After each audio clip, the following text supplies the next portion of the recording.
Hello, hello, welcome, welcome. Um, how is everyone doing here today? All right. So, I was thinking about um canon and what a weird thing it is today, as a concept.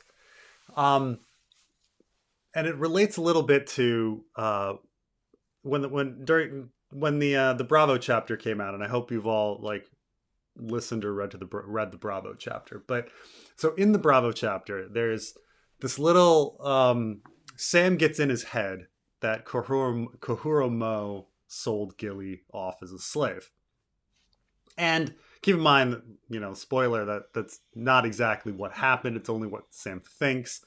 Um, but there were a number of people that were like, "Wait a minute, like, aren't the Summer Islanders against slavery?" Um, which again, it's a fact that's only listed in the World of Ice and Fire. But even if it were the fact, like, that doesn't really change anything. Individuals can do all sorts of individual things. I mean, the Westeros is against slavery. Jorah Mormont sold slaves. Um, the Ironborn are against slavery. Victarion sold slaves. So, um, in that sense, that like one, it didn't happen, but two, even if it's based on the World of Ice and Fire, and three, like, even if it were based, even if the World of Ice and Fire is canon, um, it doesn't matter because individuals connect differently from their society. In fact, the Summer Islanders at different times in history had slavery. Um, but it made me think about like the levels of canon and what a weird world we live in right now with canon. And even as a concept, and how it's very, very confusing with Ice and Fire. It's very, very confusing with anything. To say like, this is what is the case. This is true. This is what the case is.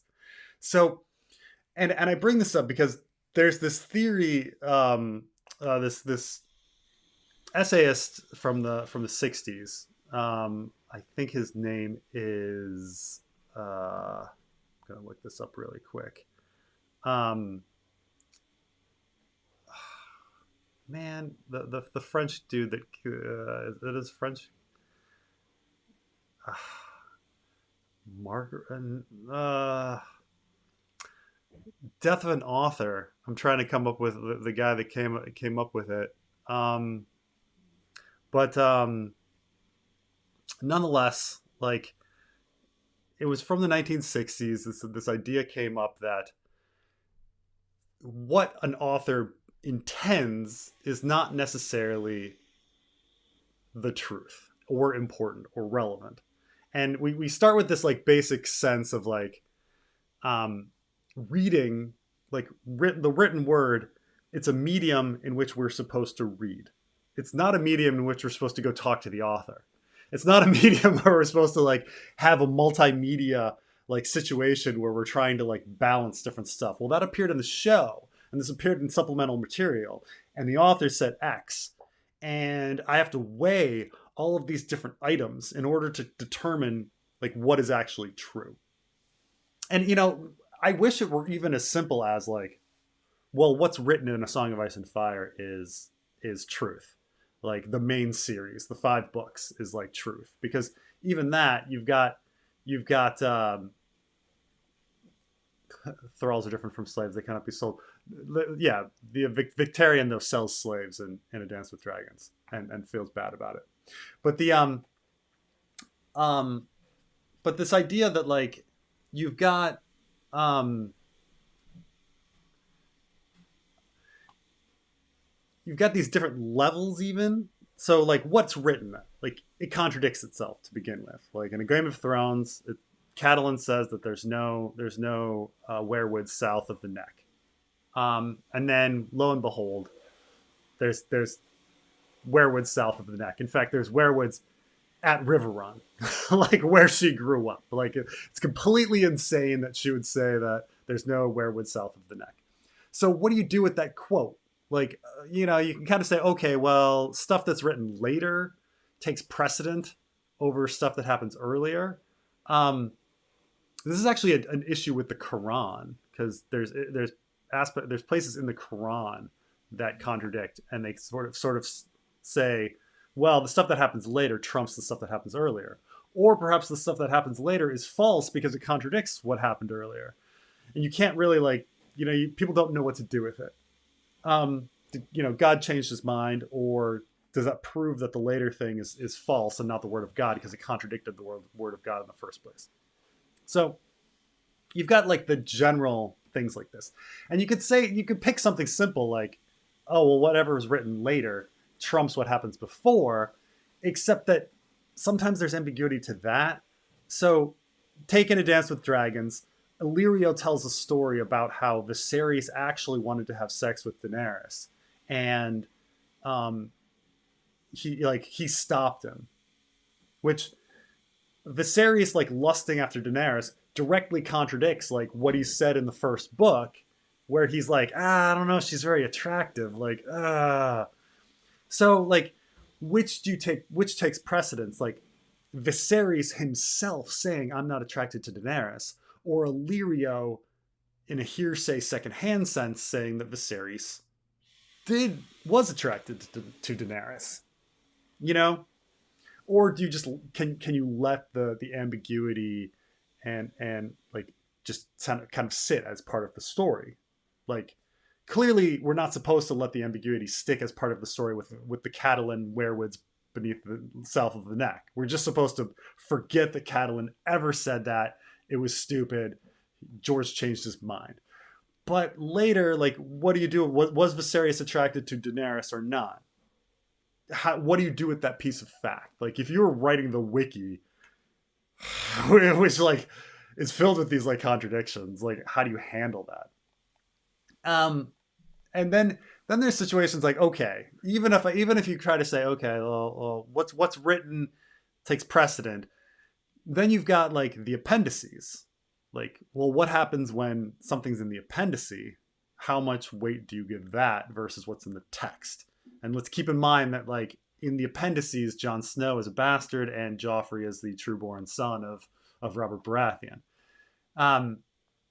People talk about House Estermont's family tree, which is very different in the appendices as it is when people talk about it. So what takes precedent? Are the appendices worth anything? Do they have value?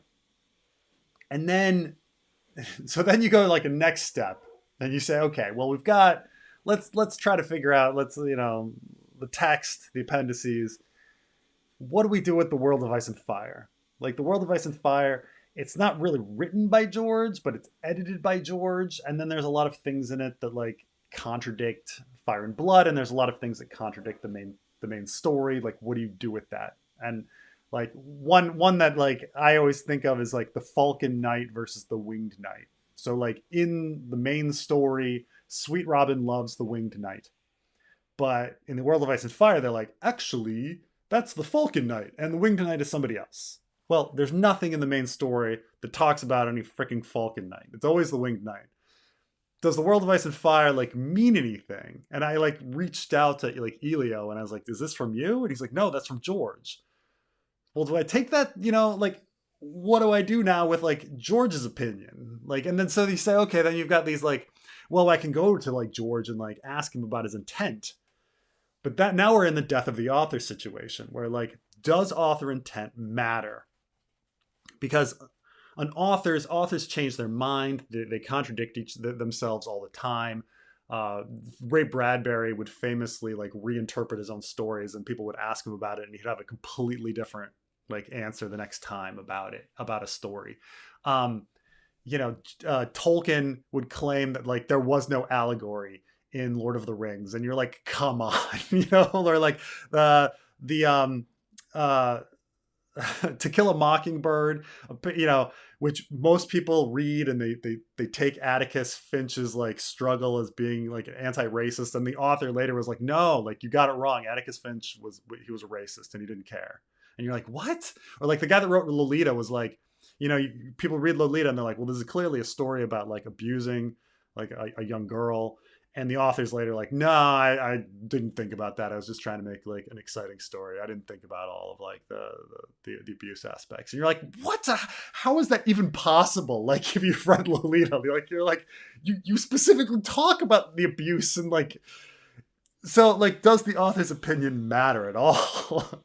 Because again, this is a medium that we're supposed to consume by reading. It's not a medium that we're supposed to consume it by like asking the author about it. Like, you know, there's all these weird things. And then Fire and Blood, like there's so many things in Fire and Blood that contradict the main series. Like stuff that, you know, Arion and Ares Oakheart and the appendices like all say are completely different from what is written in Fire and Blood, which is a history from the mouth of a maester. So what happened? So like, what level do you put everything at? Like main series, what's written, appendices, Fire and Blood, So Spake Martins. Like there's this level. And we can do this with like Harry Potter too. Like it's clearly written in Harry Potter that Hermione is like pale, but later, you know, the author's like, no, Hermione is black the whole time. You're like, well, that completely changes the story, because isn't there a whole like story about like Hermione talking about the like these creatures being slaves and everybody being like, oh, silly Hermione. Like that like reinterprets the entire fucking story when you do something like that. And you're like, oh my gosh, like Harry Potter is a fucking dick. You know, like to a black person, he was like, slavery doesn't matter. Like that completely changes like an opinion of like Harry Potter. Because other authors don't get this luxury. Other authors don't get this luxury of people going to them and being like, well, what? I'm sorry, Shakespeare. What did you actually mean? What did you mean, Shakespeare? Like nobody gets that. Like, oh, but today we can interview them and then we have this concept of canon, that their opinion somehow matters in how we read and interpret the text. Anyway, it was just all of these things I was thinking about. But there's no answer to it all, because obviously, like, none of us really 100% subscribe to death of the author. We do kind of look at like author intent and like where they grew up and like what experiences they had, and that kind of colors what we think. You know, it's a big deal at that point to know about that kind of stuff. Like, it's. When we watch Black Panther, it's like important. It's an important fact to know that the director is black. Like, you know, but if we're going with death of the author, we're just completely going to sit back and be like, oh no, that's not important. You know, I'm just going to judge the work by the work. Well, we don't really do that. You know, we watch. We even think about things like that. Oh, it's a Woody Allen film. It's a Tyler Perry film. Like we understand the author, and we take the author, into account when we do interpret work. But at the same time, we also know that the author is not a reliable narrator in themselves. You know, like George Lucas. George Lucas is the one that annoys me the most. Like obviously he goes back and like literally changes his work, but he also lies about his intentions earlier. People bring up the whole hero's journey thing and how he was like a fan of Joseph Campbell when he did Star Wars, and it's like, no, he didn't. Like you can actually go through time and find like when he started mentioning those in interviews, and it's like a decade after Star Wars, and then all of a sudden he's talking about it all the time. It's like, no, you came up with that as a retroactive interpretation of your own work, and now people go to it all the time as a retroactive interpretation of his own work, which is like a weird, odd corrupting of it. But he loves editing his own work, so from Ross, nice chapter, guys. So Spake is not canon. The fanfic can ignore everything that's not in the books. Thank you. No, thank you for the compliment. The Bravo was a lot of work, and the the people that submitted things, the editors, everybody. We put a lot of time into that, and it's. I'm surprised like we pulled it off. It's probably, I mean, maybe Bran will be the most challenging chapter, but it was the most challenging just conceptually. Like you're dealing with the Citadel and all of the characters there, and then the whole world and the glass candle, and then trying to lice and all this new aspects to um, breaking plot ground as well, like doing something like being in a glass candle, which is not something we've seen like from a point of view, and that was all very, very challenging, and it means a lot that people liked it, because it's a lot of exhaustion and anxiety about that chapter. But the So Speak Martin is not fanfic. They can ignore it though. It's funny because George has said things that contradict itself in So Spake Martin. Like in the same So Spake Martin, somebody asked him like, does Brandon Stark have any bastards? And he's like, no. And they're like, really? He was like sleeping with all sorts of people. And he's like, okay, fine, maybe he's got some bastards. And you're like, well, like like in the same one, he like will contradict himself. And it's like this off, like this is the weird thing, is like off the cuff like interviews, he's just like, yeah, okay, and then all of a sudden, oh, that's fact, versus like him mulling over lines for years. But again, like even if an author mulls over something, it doesn't necessarily mean that like it's true. Like if you send somebody an email calling them the N-word, and they come back and they're angry, and then you're like, I'm sorry, that wasn't my like that wasn't my interpretation when I wrote the N-word to you. Like, do you think they're gonna like care, or are they still not gonna be angry? Like, your interpretation is only goes so far. Azorus was a banger line. Yeah, I really thought about the idea of how of whether the brave companions would be riding their Zorses. Of course, it's ridiculous they would have brought Zorses all the way from Essos in the first place and would have been riding them around. Like, why would anyone do that? But they did, so might as well keep the Zorses. So,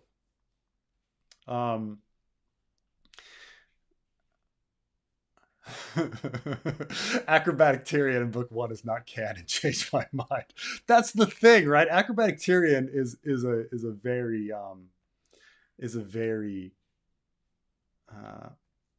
interesting aspect. Like, what can Tyrion still do?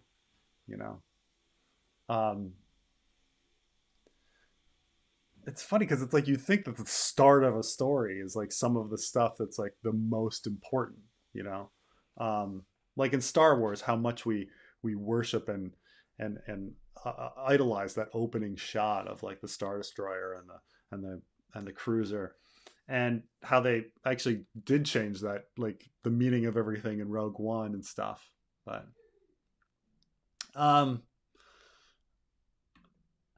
late, I guess A Song of Ice and Fire takes precedence, though that messes up Desert Dragons. Yeah, it's really hard to figure out what would take precedence. You do just kind of have to weigh everything and kind of like just figure it out.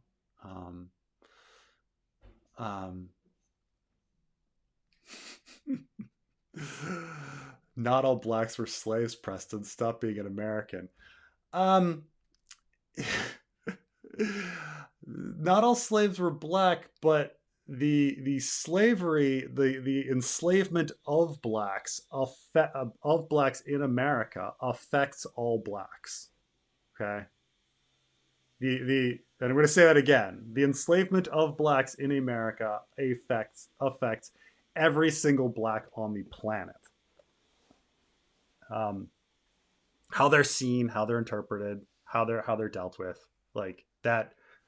And it's, you've got an incredibly influential culture, the American culture, that now affects the entire world. And so an experience from that happened to the black community in America has residuals that goes over everybody else. That's just Um, yeah. And so, it's going to affect people. And so, I mean, in the Harry Potter world, there was American slavery, right? Or was that you know But the idea that like somehow no, a British black person, like they weren't affected by American slavery, like like oh really, oh really. American movies and American culture, like have no, just like stop at its borders. Um, if Sam is George R. R. Martin's self-insert point of view, is there a character you particularly identify with um, uh, in a way that may impact the fan fiction? Um, hmm. I don't know if I have. I mean, I have not inserted anybody that represents me. I don't know if I'd be very good at writing myself. I don't know. I don't know if I know myself like in the same way. Like I could write myself as a character. Like I guess I'm.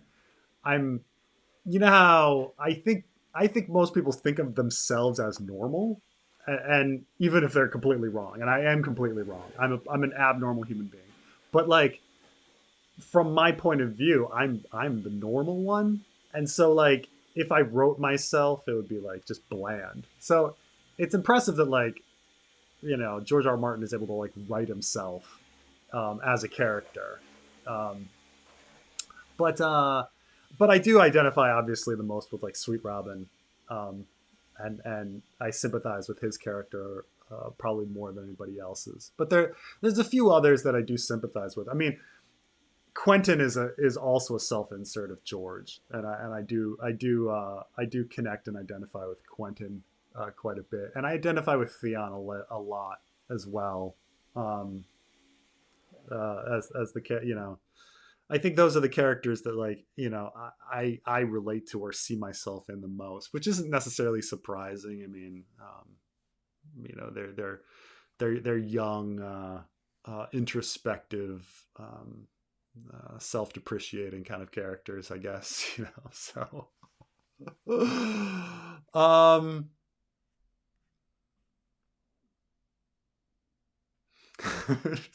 Preston, as a father, what's your take that boys are much more likely to go to college and get more knowledge, while most girls go to Jupiter to get more stupider? Yes, this is the boys go to. I thought boys go to Mars to get more candy bars, right?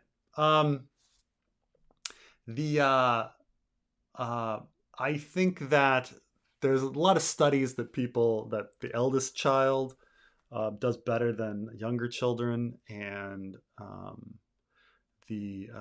and male children do better than female children.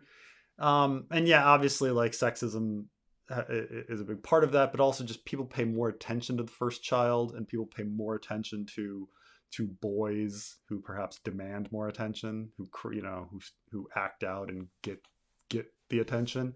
And so I think that in that sense, because they get more attention, they end up doing better. um, he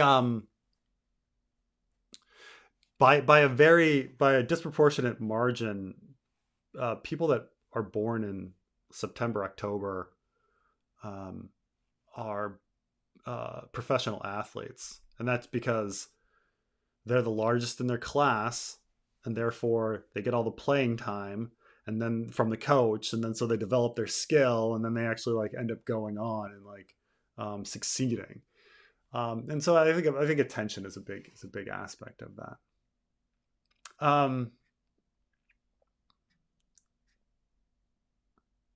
by the way, hypothetical. When's is released tomorrow? What's the first video you'll make? If wins were released, I think that um, I think the first things we'd be doing is like I'd be like sitting here like read I have live streams where I sit here and read with the live stream, and we talk about it as we go along, and then I'd probably like do an analysis of each chapter kind of stuff. um I'd want to do something where I'm like deep diving to know it. One of the really great things about prepping for winter and over analyzing is that like the process of me producing those videos makes me know the material really, really, really well. Um, and so it's so I don't screw up and say something dumb like later on, like miss something, that like I've gone through it line by line, thinking about every line, and so then I can talk about it in a better fashion later on. And so I would need to do that. I'd do some sort of analysis where we just go through it chapter by chapter. Um, have you considered that Stannis does die in the Battle of Ice? Mel tries to resurrect him and accidentally revives Jon instead. Yeah, I've heard that. I've definitely heard that idea. Um, it's just odd to like Chekhov's gun a lot of stuff for Stannis to die, at least in the battle at least in the first wave of the Battle of Ice. I mean, maybe he would die later from Ramsay in some sort of second wave, and that Mel would try to uh, resurrect him. Um, it's certainly something to think about. I think the fan community for a long time. It's fun. It's funny like that. This was a random thing that the fan community like guessed that turned out to be correct. Sort of, was they'd been saying that Shireen was going to get sacrificed to resurrect Jon, and this was like a theory going for a long time. And then George says that no, actually Shireen was going to get sacrificed, and everybody's like, oh, um, is it the thing to resurrect Jon? We don't know, but catching that Shireen was going to get sacrificed was a pretty interesting like catch. But I mean, fan theories are guessing on everything. I think someone, I think even I think around the time Feast for Crows was released. Oh, you know what? It was after Mystery Night. When was the Mystery Night released?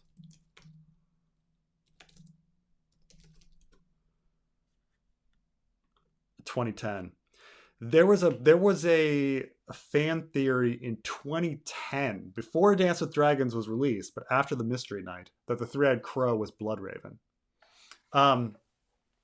Which was, and when I say three-eyed crow, I mean the guy in the tree, not time traveling Bran, but the guy in the tree was Bloodraven, which was a pretty good guess. I mean, all of a sudden they just went through they essentially read the Mystery Night and was like, whoa, there's this like weird mystical like sorceress dude. I bet that's the three-eyed crow, and they got it. But I just think that there's too many things set up. Like right now, A Dance with Dragons is ended with like everything looking really bad for Stannis. Just knowing how George writes, things have to start going well for Stannis, and so maybe they would go bad again. But I've considered it, but it's weird that you would try to resurrect Stannis with him far away, right? Because like the resurrections we've seen so far, which is Catelyn and Beric, like happen right there. They're right there. It's weird to try to resurrect somebody from afar. You need to get Stannis' body like up to the wall, which is the biggest barrier considering it's like a 3-week trip at best. Do you think Davos in the books will back Jon like in the show? I mean, he's set up right now to back Rickon. So if there was some aspect of like, well, Rickon is going to be the Lord and he's underneath Jon, who is the king, I could see something like that occurring if they were going to resurrect Jon. I mean, it seems like you'd resurrect Jon and have like everybody become religious zealots following this like Jesus character. Like that, one would think that that's where the book would go. It's a plot that just kind of like did not do in the show at all. Like Jesus comes back from the dead and no one cares. But it might be something like that. Well, this character came back from the dead, and I made a deal where I was going to follow Rickon and Rickon's the Lord, and Jon's the king. So maybe in that sense he would be around. Um, but it's all weird and creepy because Davos does hate all of the magic stuff. So, and blames it on the blames it killing his kids. So it's it's it's odd that he all of a sudden like magic, but yeah, I mean, I don't. It may be what George intended, but I don't think it thematically makes sense at this point in the story, to be honest. So, um, um, how many The Winds of Winter brand chapters are you targeting? I think like three would be a good number, 3 or 4, but you got to keep it on the low side. Got to keep everything on the low side. So when you say like for the I mean, Dance with Dragons only had 3.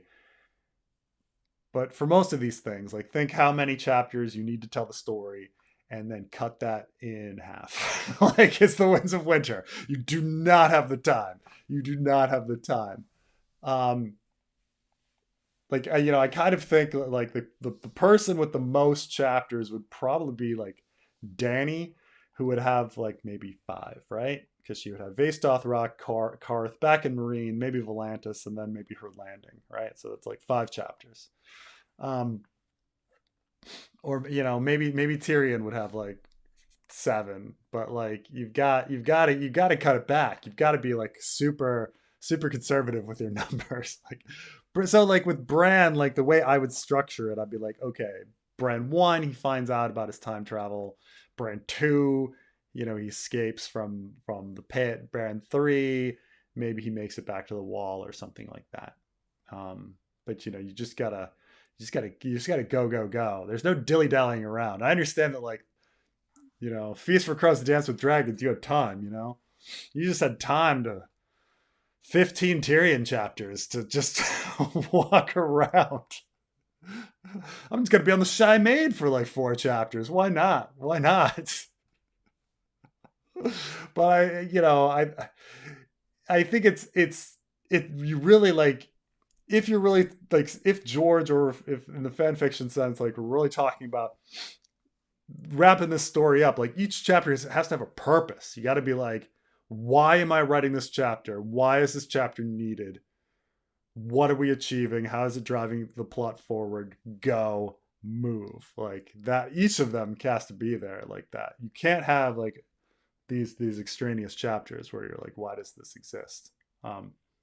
Which is why like Arion 1 and 2 is such a silly situation. Like if it were a Game of Thrones, neither of those chapters would exist. You know,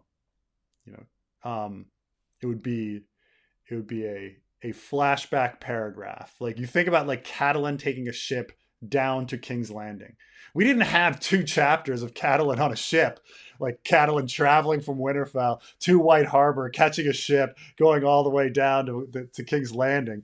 No, that was just a paragraph of like oh yeah, we arrived, and the Roderick got sick, and that's it.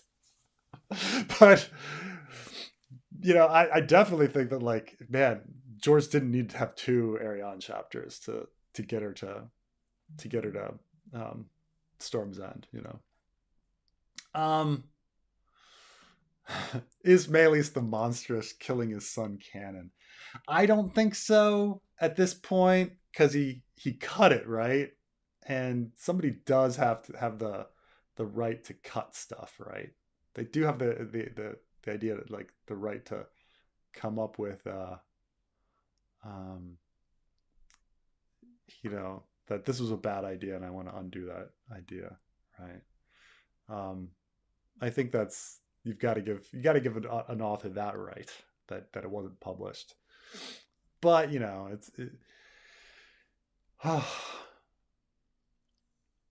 trying to think if there's like how much is added to the story of him like killing his son. There's enough people killing their sons already. But um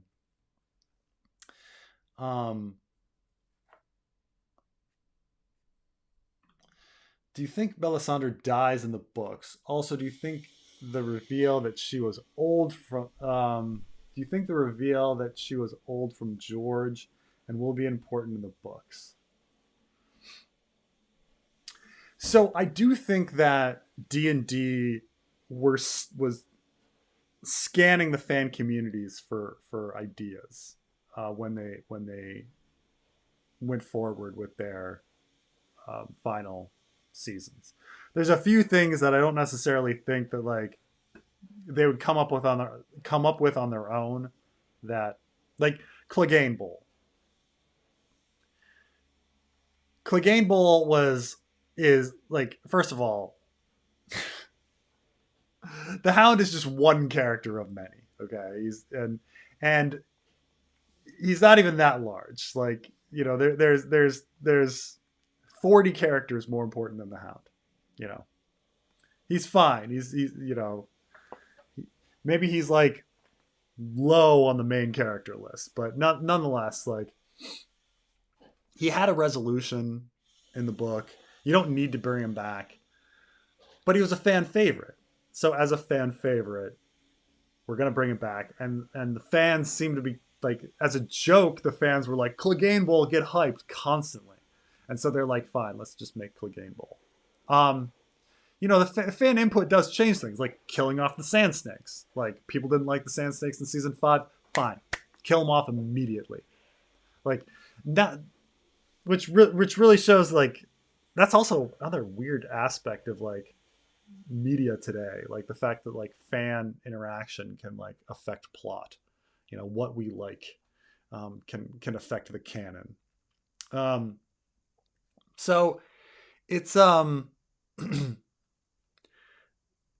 so I think so in the fan community, there's definitely this idea that Melisandre is old, and this is based on the idea that in the books it says that she's studied her art for years beyond count.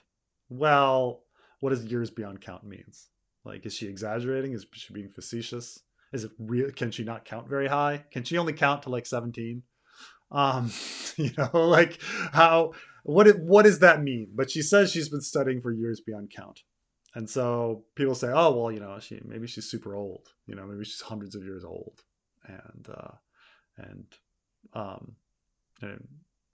so they clearly didn't think about it too much, because obviously in earlier seasons of Game of Thrones, she takes off her choker and she's not glamored.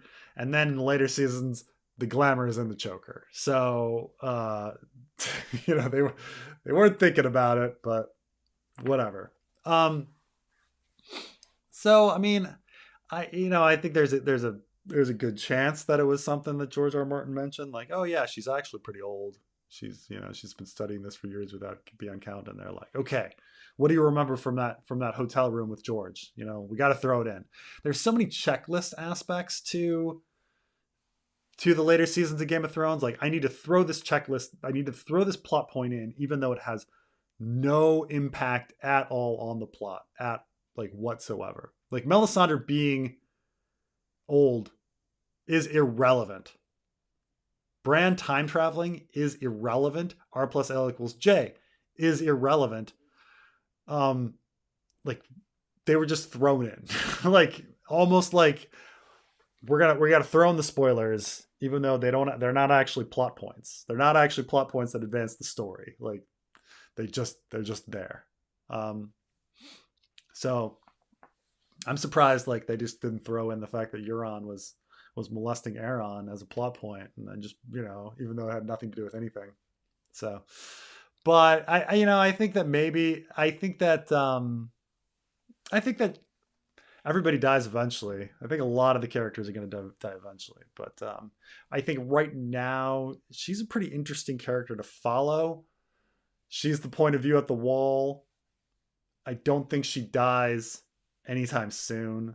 I think she might be going until very late in the story, personally. Because if we're talking about, like, if the Dany story really is going to involve, you know, the Tiger faction and all of the R'hllor worshippers from Volantis, like, coming to Westeros, you know, one would think that you'd want to keep around Melisandre.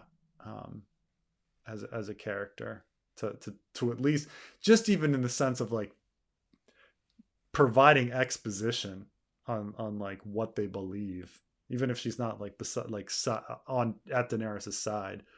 You know, she'd be so vital to provide exposition, like to some other character, like what's going on, who are these people from Volantis, and then Melisandre would be like, well, actually, and then she would explain it. So I think she's too useful of a tool as an expert on R'hllor. You just didn't want to, you don't want to kill her off in that sense. Do you think Randall is a Jon Con ally? In Dance, he's downplaying Jon's threat, with him holding Marjorie in custody for her trial, could be used to get the Tyrells to switch. I think Randall is a selfish piece of crap who will do whatever he wants for himself. Like, so I think that he's keeping his options open.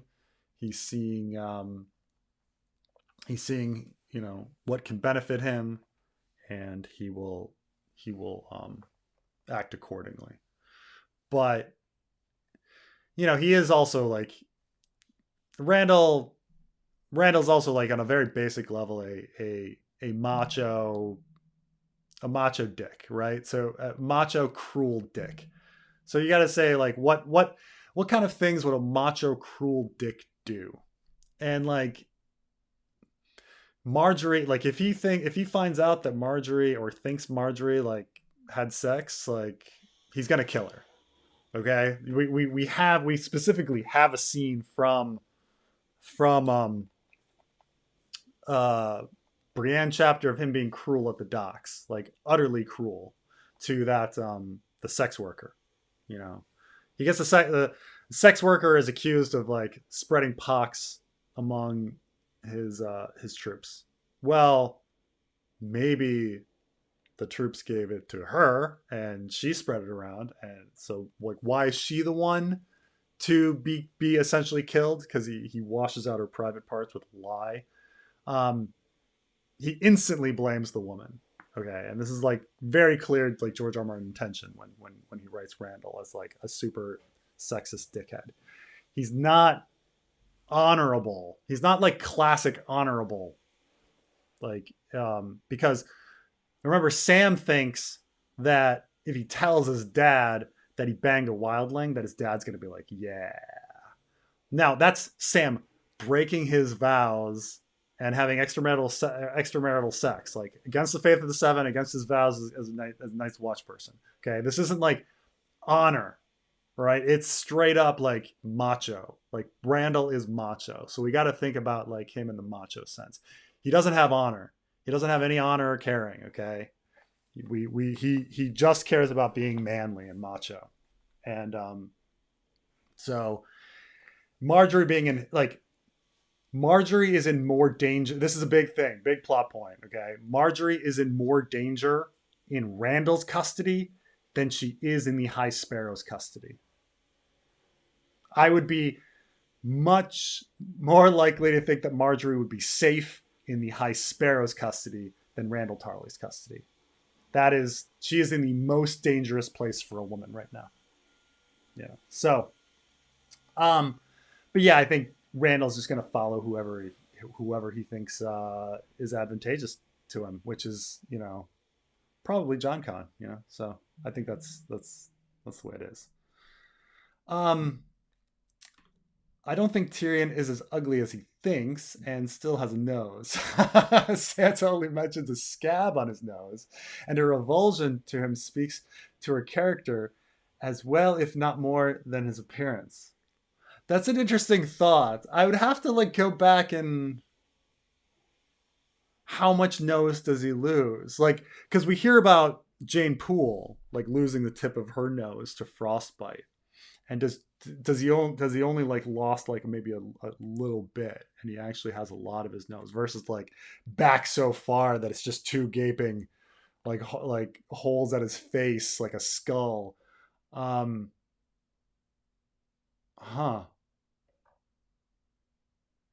That's an interesting thought. I'm gonna go back and look at that and think about how much Tyrion's nose is left because I mean, you're right that it is Tyrion's like perspective that he thinks he's super ugly, and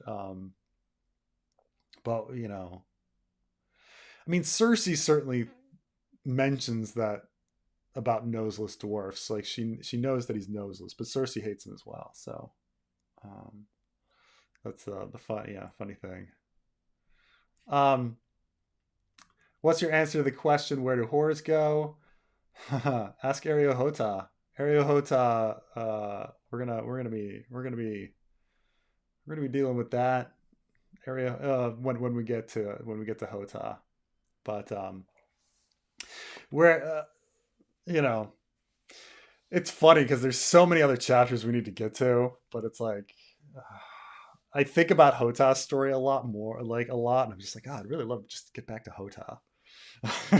You know, like the two chapters you wrote for Ariel Hota, I just liked him, and I liked Darkstar, and I liked where that story was going, and it's like I'm really, you know, I can understand why George like gets on these tangents where he just starts running one character for a while, and you're like, why do we have so many of this story?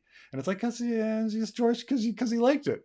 While certain stories are just hard, like going to the Cersei story or the Jaime story is very daunting. I'm just like, oh my god, what are we gonna say for them? What are we gonna say for those characters? Oh my god, how are we gonna put? You know, it's very daunting.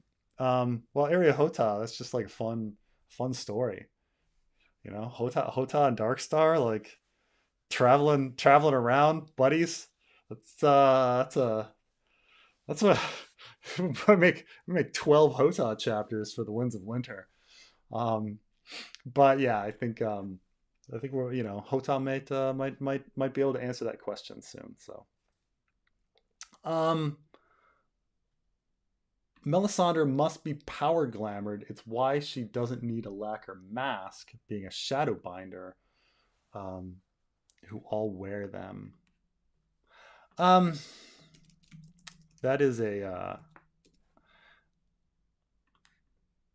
an interesting idea. So let me think about this kind of stuff here. Okay, so they do call her. Like obviously we have the the shadow baby situation. But the question is, okay. So definitely everybody calls Melisandre a Shadowbinder. She definitely is a Shadowbinder, and Quaithe is definitely a Shadowbinder. Um, and so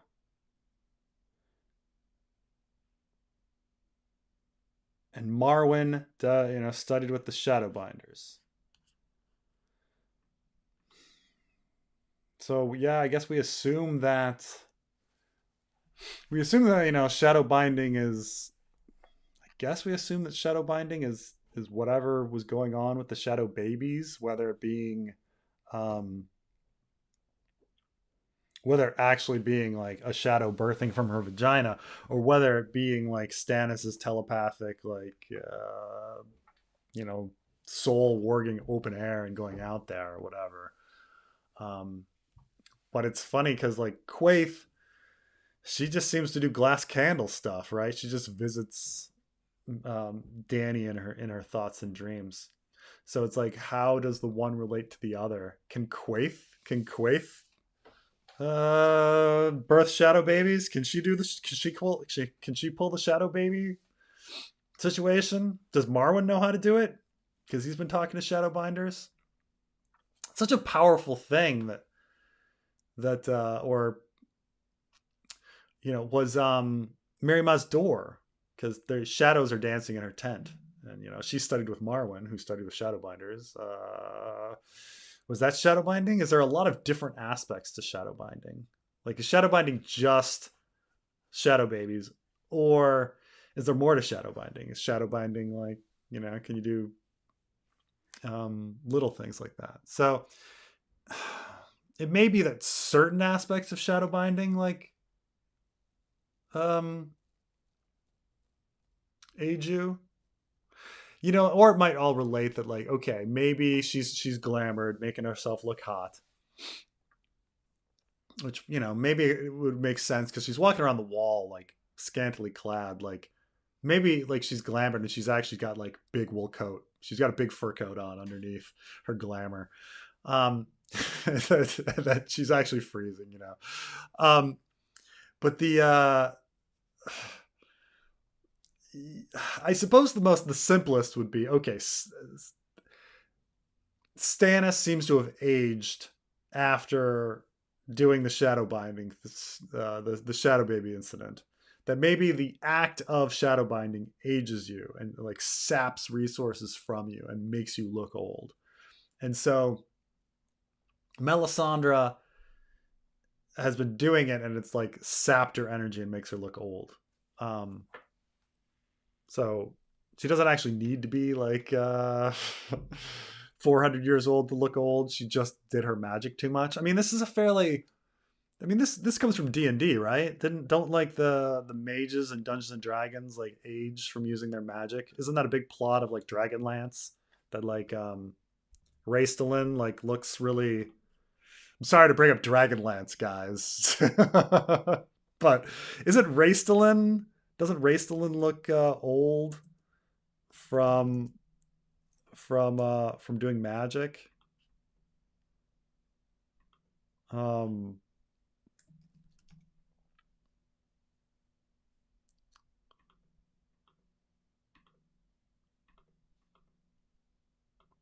I could swear that that was an aspect of it because he's like twins to to Caramon, but like Raistlin looks super old and Caramon looks young. But I could swear that was something. But whatever. I mean, if you got none of you have read Dragonlance, I'm sure. It's such an old forgotten. It's funny how like it was Dragonlance was like the biggest freaking thing. It was the biggest freaking thing in like the late 80s, early 90s. Like that was like you go to the fantasy section of a bookstore and like half the books were Dragonlance, and then they just kind of all fucking vanished, and no one like thinks fondly of the Dragonlance series. It's just kind of there. Um, but yeah, maybe Melisandre looks old because of her shadow binding rather than her being old. Um,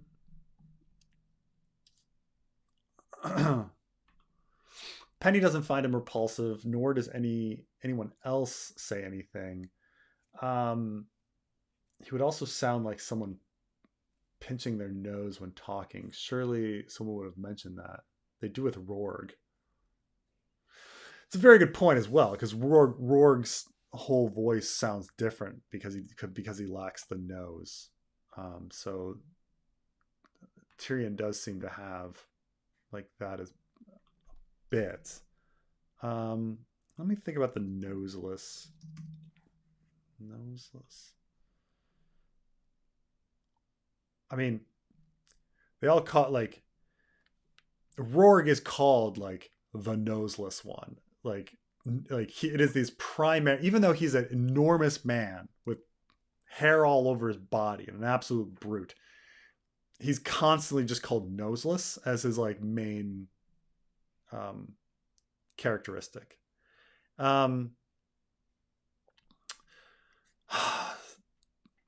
um, Oberyn calls Tyrion noseless.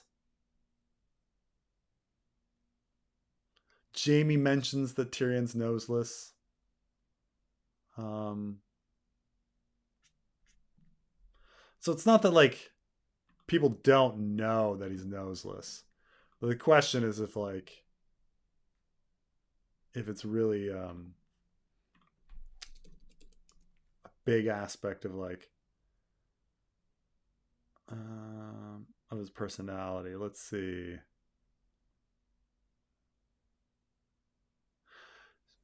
Cersei mentions it. She says this guy's grown a new nose. Tyrion's nose was hacked off in battle. Um,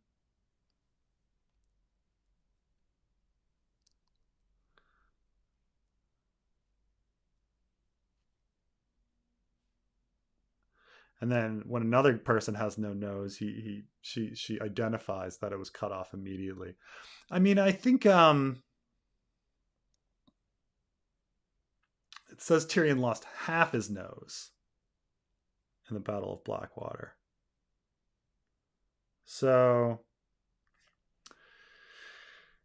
maybe Roarg has lost his whole nose and Tyrion's lost half his nose. So I don't know how much is half, you know? Like, where would we go? I'm gonna get this odd profile of my nose, but where would we go with half? Like, because the whole nose, half is a lot. But if we're meaning like half the distance of the nose, there's a lot of leeway on that. But it seems like Roarg's lost his whole nose, and Tyrion's lost half of his nose. Write more Hota chapters. Screw what the fans want. I mean, you know, Hota, he's some entertaining stuff. There's just also just a lot of opportunity with Hota and Darkstar, for stuff. So, that's what the. But I mean, I think probably do half and half. I think there's going to be more. I think there's going to be more Hota chapters than people expected. You know, but you know, not that many. You know, like if we finish the Winds of Winter and there's 5 Hota chapters, like I think people would be like, "What? You did 5 Hota chapters?" You know, be like, "Yes," you know. But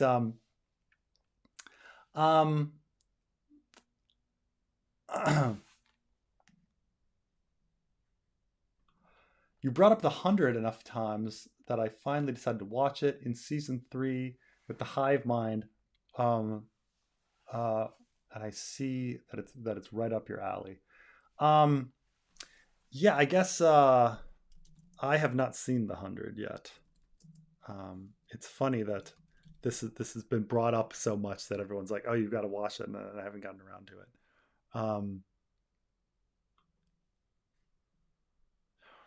It was on the CW.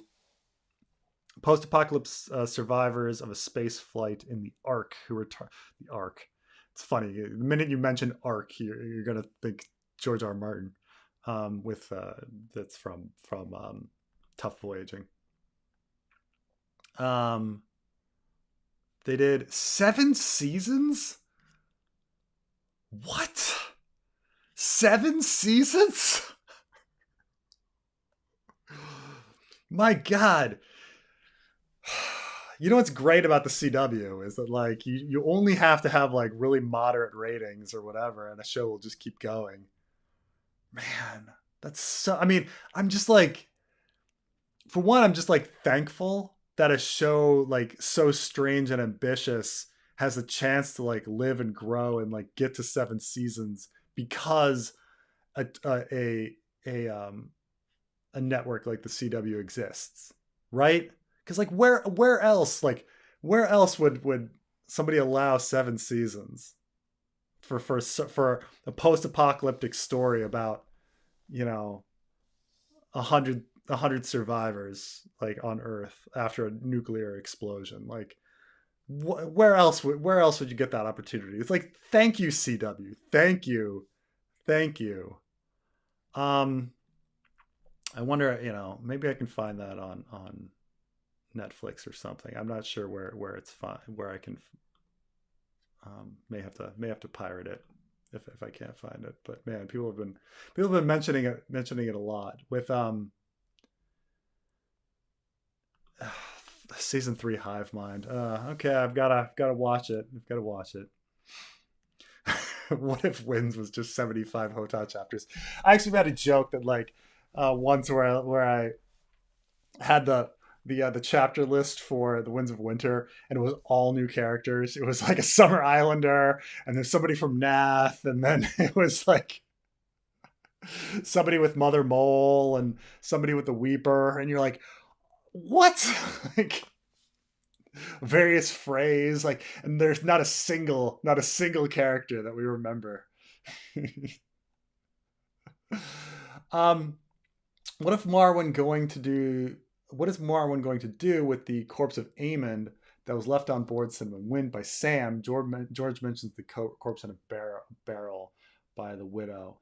It is really funny that and because the corpse that the widow of the waterfront brings up is clearly a different corpse, but it's still kind of weird.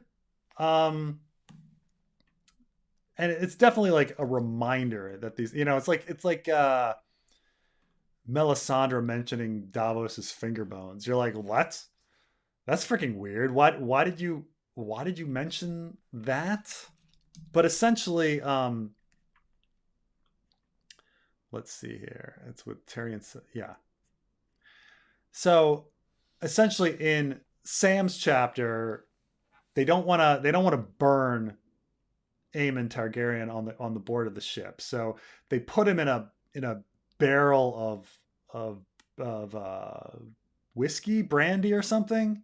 Which, by the way, again, like we get into this in the fanfic. Kahuro Mo like is just wasting money left and right with Sam. Like I'm gonna destroy an entire barrel of hard alcohol. Which just think about the value of that. By shoving a corpse in it. And then in A Dance with Dragons, Tyrion hears that, aboard the Celsori Karan, there's it's got tin and iron and wool and lace and 50 Mirish carpets and a corpse pickled in brine. Like, so different. I mean, they're pickled in two different things, so they can't be the same corpse unless, but why? Like, also, like, if you can pickle a corpse in brine, why did they throw him in the, like, you can just grab the salt water, right? Off the corpse. Like, why did they ruin did they not have an empty barrel? Let me bring up the it's so silly because, like, you could take the whiskey out or the rum out and then you would have the brine because you just have salt water. Why would you put it in the rum? He tried not to wander as he and tried not to let his eyes wander to the cask of rum that held old Maester Aemon's body, or to Gilly.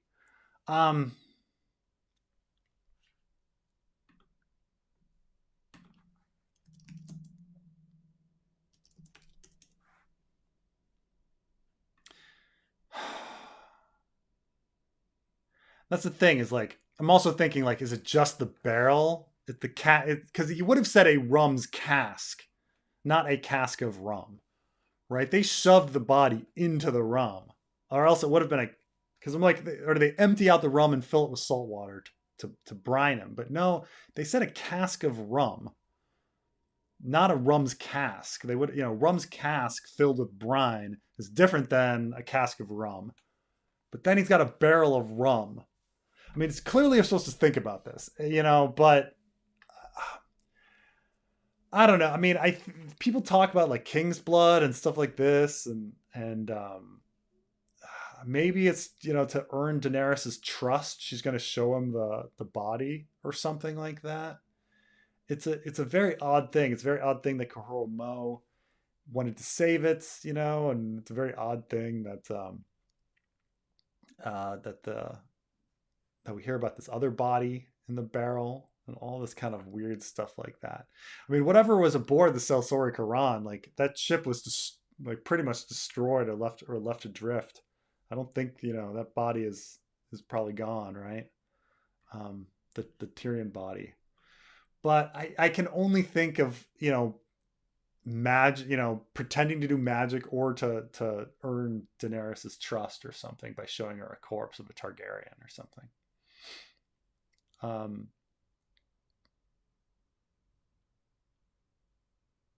suppose you could faceless man it, right? You could take the skin off if they did that to make the mask. Try to pretend to be Aemon. That's an idea. That's an idea.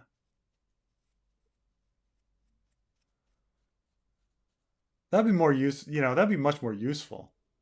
pretend to be Aemon.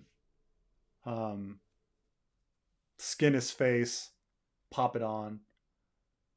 Yeah, maybe I think that's I'm not sure if that's George R. R. Martin's intention, but I think that's the most logical thing, rather than something like abstract like King's Blood or something that you're gonna strip his face and then pretend to be Aemon.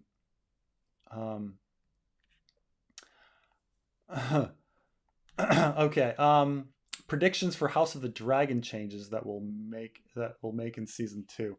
So we've definitely been hearing about from spy reports that the deaths of Helena's kids, Jaehaerys and Jaehaera, are going to be more important. And I think they're adding in a food riot, similar to what happened in A Clash of Kings, um, as some sort of parallel. But I'm trying to think of what other changes that I would predict. I mean, I think there's just going to be some combination of. I think that just going with like what I would do as well. Combine some of the battles. I think. Uh, I think you're going to maybe expand the Jace Winterfell time. Push Jace's death as late as possible in the season. Expand on Aemon's love with Alice Rivers. I would imagine, like you want to add more characterization to make it better drama rather than just a checklist of events. So we want more like Daron time, learning who Daron is, the love of Aemon and what he's doing there. I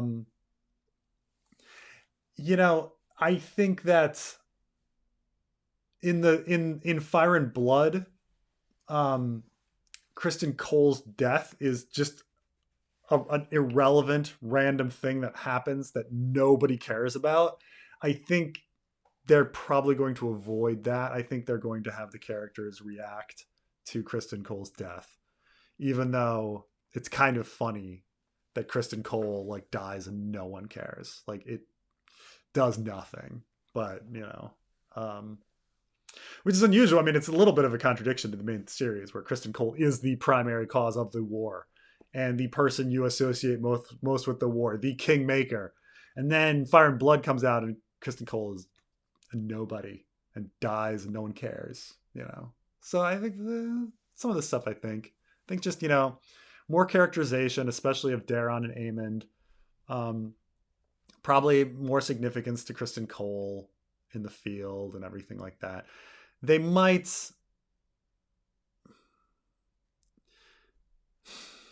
my initial prediction is that they were going to end the season with Rhaenyra and Alicent like meeting. But if I wonder if they're going to somehow shoehorn in another meeting somehow, because the show is about Alicent and Rhaenyra, and you can't have the two characters like not talking. Like that's the main drive of the show. Which I think can ruin things too. I watched a show called Killing Eve, at least the first season. And even that first season was a bit bonkers. But the show is essentially about one woman trying to catch another woman. One woman's a killer, one woman's the cop. Essentially, I mean, she's not really a cop, but it's not in a sense. It's the cops and robbers thing, where one woman's trying to catch the other. And so it's about those two characters. And the show kept inventing random fucking reasons for these two characters to meet, which made no sense. But like, the show is about the two characters. How can we not have them talking? Like, okay. So I feel like there's going to be an invented reason for this two for Rhaenyra and Alicent to talk at some point, unless it's the taking of King's Landing at the end and they like save it for that last scene. I would save it for the last scene myself, but they may like come up with reasons to do that. They kept doing that in Game of Thrones too. Like, let's have another reason for like Tyrion and Jaime to like meet. Okay. um, they want to have these big characters on screen together. Um, my favorite song in A Song of Ice and Fire is The Dornishman's Wife. Apparently, there are 69 songs in the books. Jeez. What's your favorite? And is George the greatest songwriter in sci-fi fantasy? LOL. Love the channel. I mean, how can you be better than Tolkien's like multi-page songs? I mean, um, I think my favorite is Wendish Town. Oddly, I don't know why. I don't know why it's Wendish Town. Um, do they have the lyrics here? Yeah. Is that On the Misty Morn? On the Misty Morn is the name of the song. Um,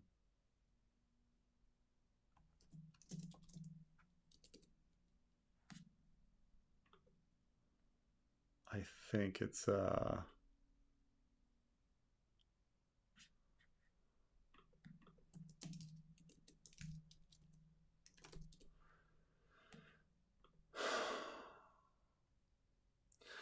Oh, have you seen my boy good sir? His hair is chestnut brown. He promised he'd come back to me. Our home's in Wendish Town. It's my favorite. It's my favorite. It's simple.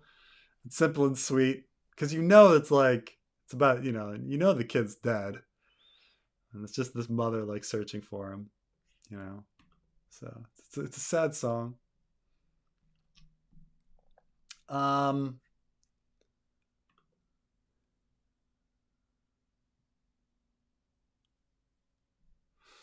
Yeah, Dany is not surprised by Quaith's mask. She mentions she wore the mask of the Shadowbinders of Asha, like an off the cuff comment. Like it seemed like common knowledge. Yeah, I mean, I guess around the free cities that she would have seen like lots of them. Um, ruler. Thing is every Shadowbinder a R'hllor worshiper, or it's just that Melisandre happens to be a R'hllor worshiper and a Shadowbinder at the same time. Um, yeah. So I guess most Shadowbinders would wear the mask, but Melisandre's not doing it. Um, hmm. I mean, it's a funny thing because you could take it a lot of different ways. I mean, like, say I saw a guy walking down the street with a yarmulke, I'd be like, oh, well, he wears a yarmulke like Jewish people do. Well, the vast minority of Jewish people wear yarmulkes, but like, if I made that statement, like, oh, he wore a yarmulke like Jewish people do, it would be like, yes, it's a common thing for Jewish people to wear yarmulkes. Certainly not the majority of Jewish people wear yarmulkes. So you kind of say the same thing with a lacquered mask, like, oh, well, she wore a lacquered mask like the Shadowbinders of Asshai. Well, does that mean all Shadowbinders wear a lacquered mask, or just a bunch? So I mean, I think I accept that like a bunch of them wear the mask, but not necessarily that everybody wears the mask. Um,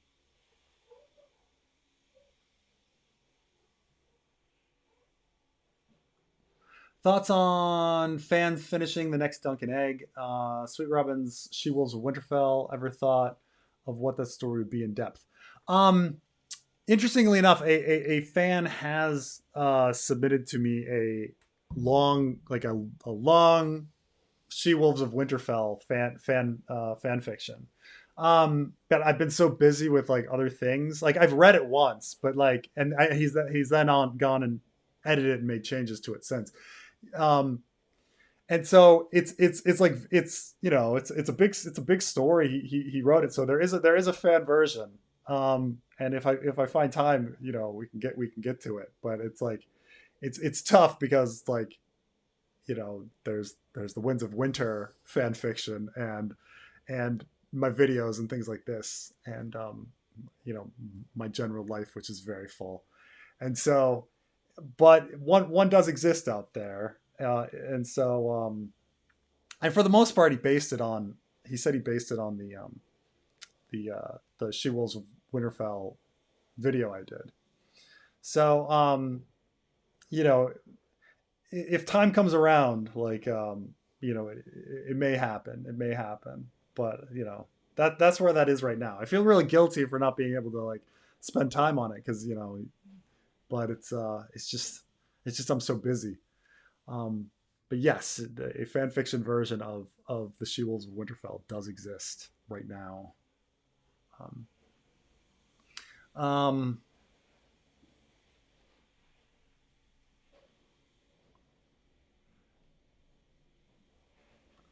Idea: Jon is Ghost. Corpse burned on a pyre. Ghost takes Longclaw from Bowen and jumps on the pyre. Jon walks out of pyre naked, holding aloft flaming sword. That might be a bit much. Might be a bit much. I was almost with you with like, yeah, Jon goes into Ghost, yeah, and then Jon's body is burned on the pyre, and then that's the end of Jon. I mean, Jon lives on his second life in Ghost, but it's kind of funny, like uh, if like that's the end of Jon, like everybody's like, what? I thought he was coming back. Nope, we burned him. Um, so it's the question of like, why were the ice cells mentioned in A Dance with Dragons? Um, so at the end of A Dance with Dragons, we find that like Jon is like taken a bunch of dead bodies and throws them in the ice cells, hoping that they'll actually like rise as whites, so he can maybe talk to them. And this like upsets like Bowen Marsh. But this idea that you can preserve dead bodies in like ice cells is like there, and so some people are like, oh, that means like Jon's body is just going to be preserved in the ice cell for when the time comes that we need to resurrect him.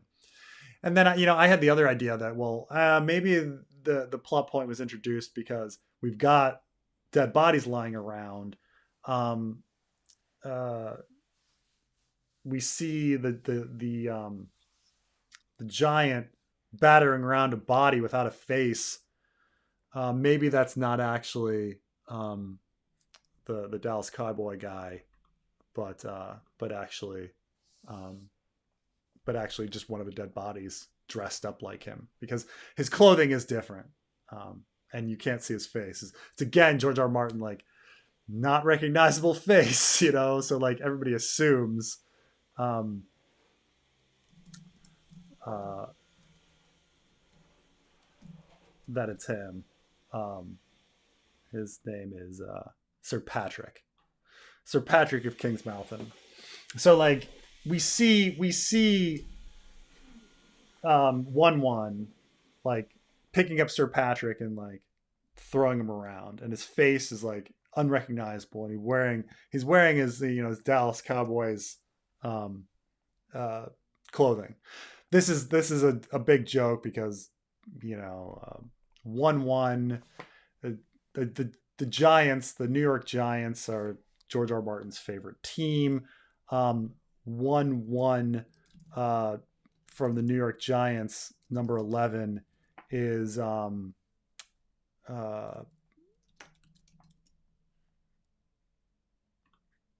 was his name? It was George Sims. Yeah, Phil is that Phil Sims?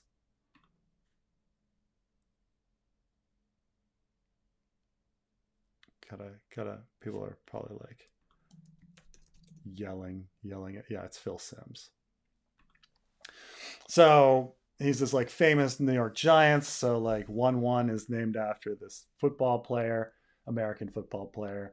Um, and Sir Patrick was named after like um, I think a friend of his that's super into the Cowboys, who are a rival of the Giants, and so he's gonna kill Sir Patrick. But like at the same time, Sir Patrick's face is not recognizable, and he's wearing a different outfit than when he wears earlier. Now, yeah, maybe he has many outfits. Maybe he brought many outfits with him. I don't know, but um, it's odd again that it's an unrecognizable face. So maybe it was not him. but and maybe it was just one of the dead bodies from the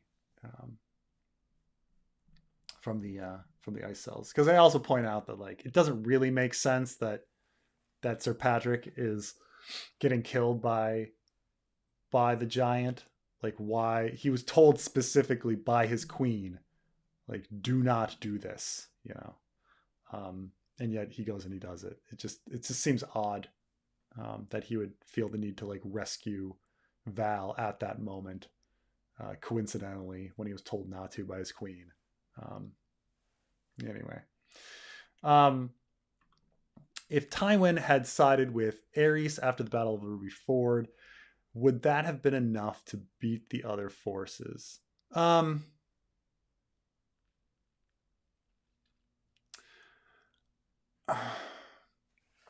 implication is that the Trident was a close battle, and that had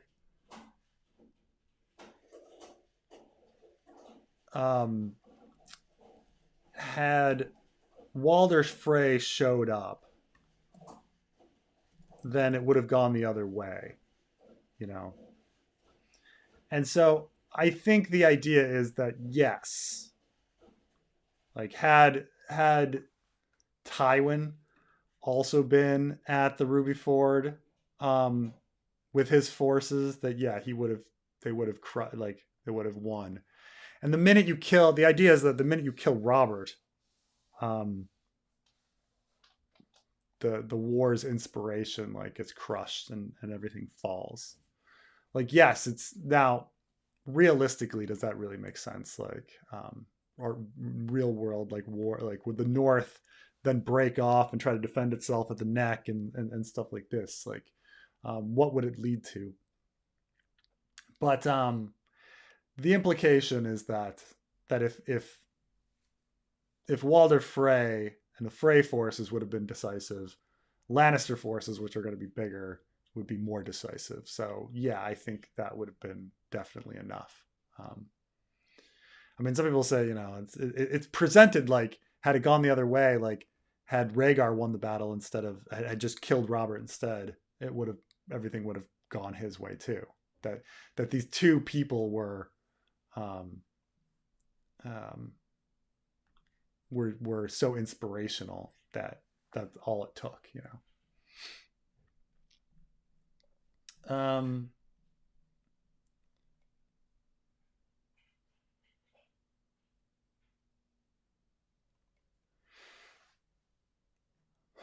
I imagine they'd be expecting compensation by the Citadel for the rum. I guess, but does Marwyn have all that money? You know, like they're gonna get, you know, the idea of the books as well. Like, did he have time to go sell those books? Because his whole idea was that he was going to sell the books to like make up some of the compensation for Sam. But man, like it's a big assumption. Like if that somebody's going to reimburse you. Like if I'm an Uber driver and let's say someone dies in my Uber and I go and I, you know, spend all of this money, like calling funeral parlor and having them like transport. I put up money to have them transported to a Hertz and have the Hertz, like sent to somebody's house. What guarantee do I have that they're going to pay me back? I don't have very much guarantee. I don't, none. Like I'm doing something out of it, it's a lot of hoping in one hand and shitting in the other and, thinking what's going to fill up first. It's the thing about Kahoro Mo's decision. Like, oh yeah, Citadel's going to do this for me. Are they? How far south could the Battle of the Night King take place? I think Winterfell felt wrong. Storm's End feels more poetic. That's interesting. So I do say that there are, like, the show places it obviously as the big final battle at Winterfell, which fits in the sense that the story is more about the Starks than anybody else. It's the Starks are most of the characters. Let's be honest. Like we've got, and so it is their stories. So in some senses, like Winterfell feels like the right place. Also, there's some odd things with like the pools and the werewoods and the mystical nature of Winterfell and the crypts and all of these other aspects to the story that haven't been revealed yet that feel like, oh, we need to unearth those things and talk about them. Now, on the other hand, we have other locations like Storm's End or say like Casterly Rock, because the story is also about the Lannisters, for example. Wouldn't it be interesting to start the story at Winterfell and then, transition the story somewhere else, like, say Storm's End or Casterly Rock or whatever. But I kind of think that George meant everything to end at Harrenhal, mainly because the God's Eye is there, and Daenerys has a vision of dragons and drying, like at the Trident, and drying up the river, and her facing others then she has that vision in A Clash of Kings. So I kind of feel that like things are set up more as Harrenhal as the end. And George also does kind of have Harrenhal being the twin of Winterfell. And it gets down to like, honestly, it's werewolves and vampires. Like it's werewolves and vampires. Like it's the wolf is Winterfell, the bats is Harrenhal, and the wolf is Ned and the bats is Catelyn, that kind of stuff. Like her family is the Went family is Harrenhal, her mother, Catelyn's mother. So I kind of feel, things are heading towards Harrenhal, but I think Winterfell makes some thematic sense.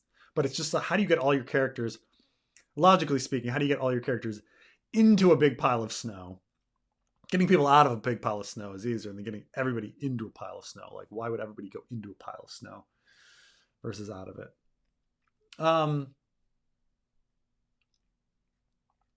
Oh, will Jon find out which brother killed Ygritte?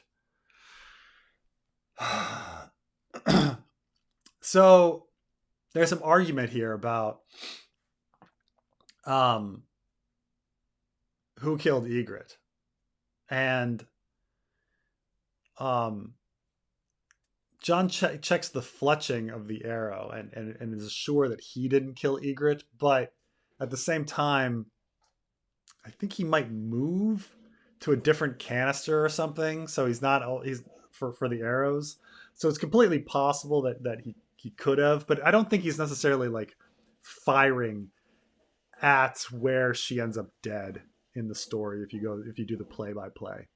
So while I say it's like not impossible that Jon killed Ygritte, it doesn't seem to be Jon killing Ygritte, like because he's just not shooting in that area during the battle. But I don't know if it's like, I'm trying to think like characters that are even there that would be relevant, because the battle is so undermanned. I mean, Satyn's there, and I'm trying to think like who else is fighting. This is Jon 8, the Storm of Swords, something around there.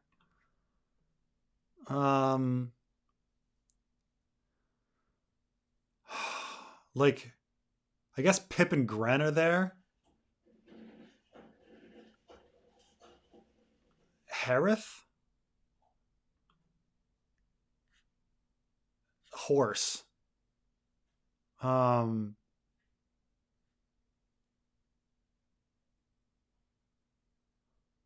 be interesting if it were somebody like Horse. But I mean, I think it's up in the air, but I don't know if it's important.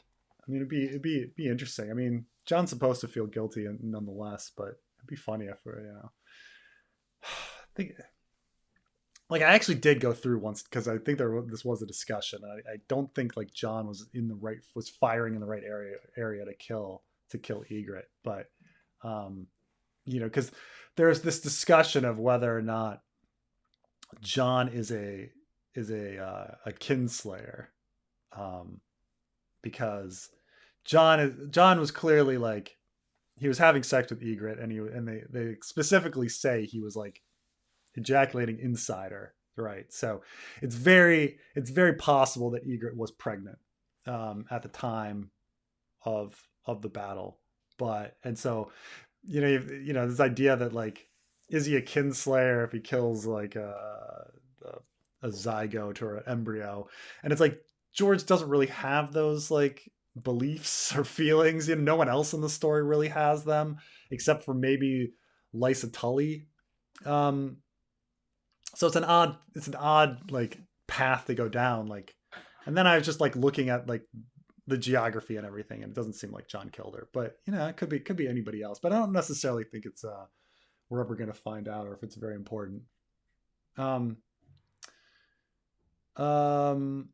About the corpse, the theory is that a not holdover, where it's Marwyn Aemon on the same ship as Jorah and Tyrion instead of Makoro. Yeah, I mean,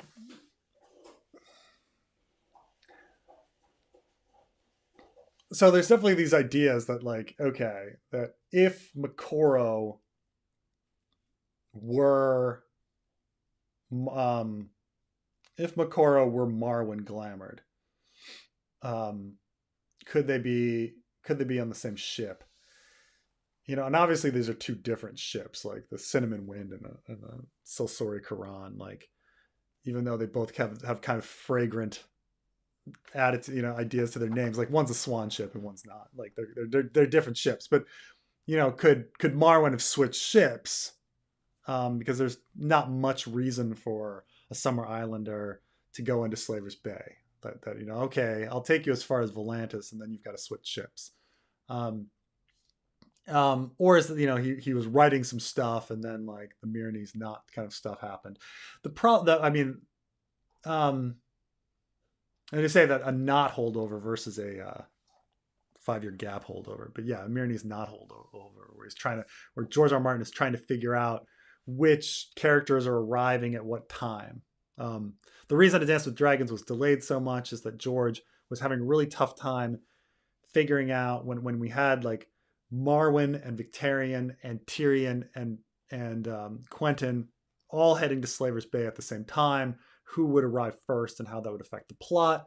And he famously like wrote many versions and then unraveled the knot when he realized that he needed to invent the Barristan point of view. And so he invents the Barristan point of view to deal with a bunch of events that happen in Meereen, and the book is able to be published.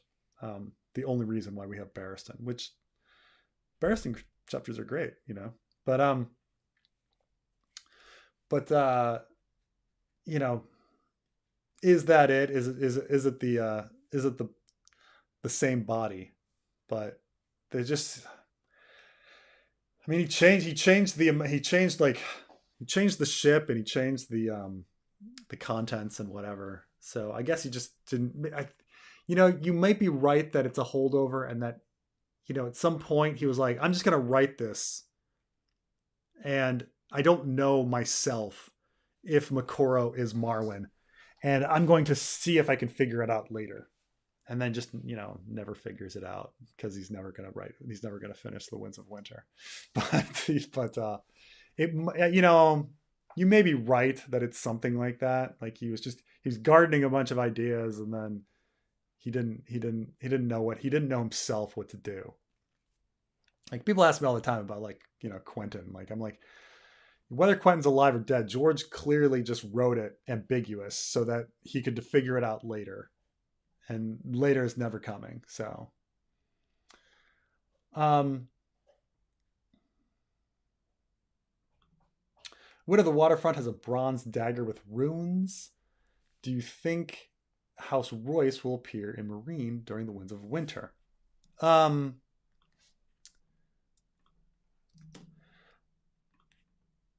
So, I mean, I think when you throw around dagger with runes, like you're trying to like get the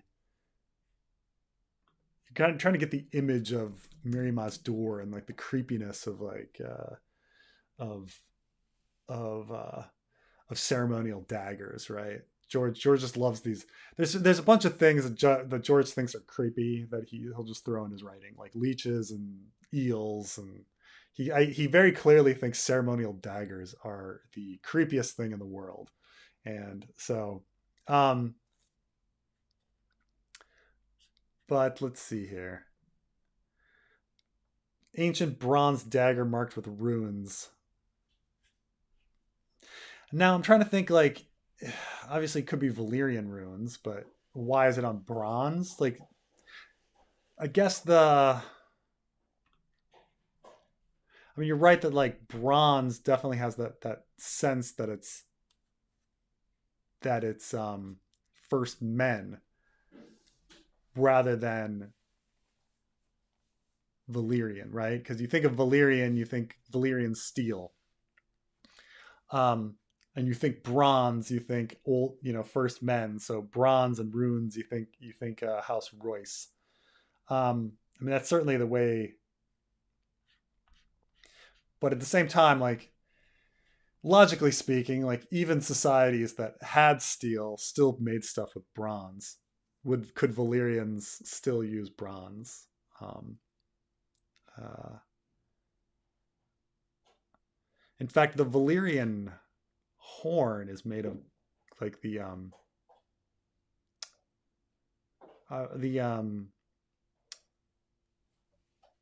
the horn of winter is gold and runes and stuff like that. So, um, hmm.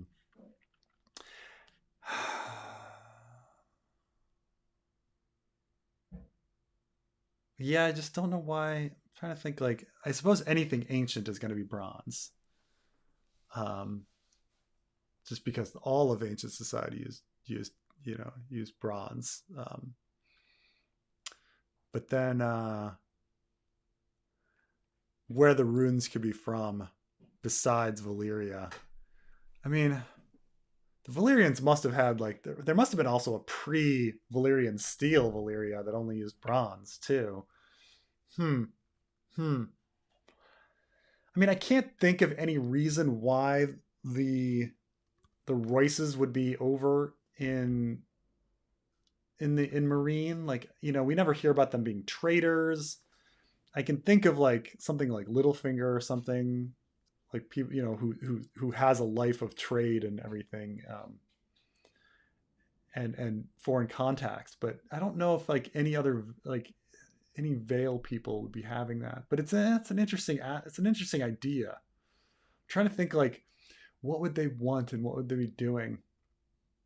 Because what are the waterfront? Yeah, like you know she's a trader who's interested in perhaps a slave revolt, um, and what that would. I just don't think how I just can't think of like how that would relate to House Royce versus like another society that used ruins that had bronze, or it was just like, George being like, this is creepy. I've got a ceremonial dagger. um,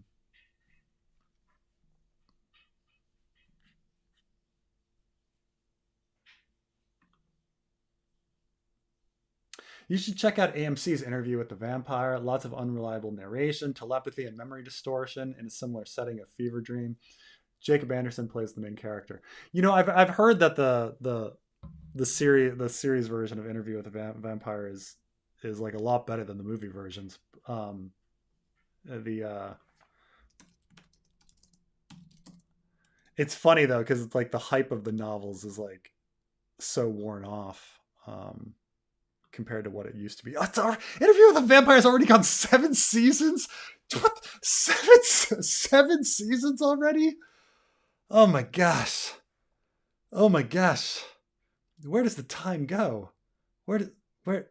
Oh, 7 seasons, but it started in 2022. Oh wait, no, that's 7 episodes. Oh, oh, I'm sorry. It's only got one season, 7 episodes. But like, how did it go? Oh. Sometimes I'm just really surprised because like when people tell me that like The Walking Dead is like 100 seasons or freaking Grey's Anatomy, I'm like, how did that many years go by? How are we that many seasons in? Um, but it's pretty cool. But yeah, let's see if I could because I'm trying to think what streaming service is gonna be on if that's gonna be on. It's gonna be on AMC Plus. But it stars it's got Grey Worm in it. Hey, so yeah, Jacob Anderson. Yeah. Um.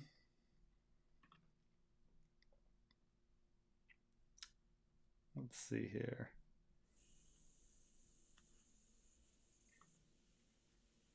There seems to be a lack of pregnancies and babies being born.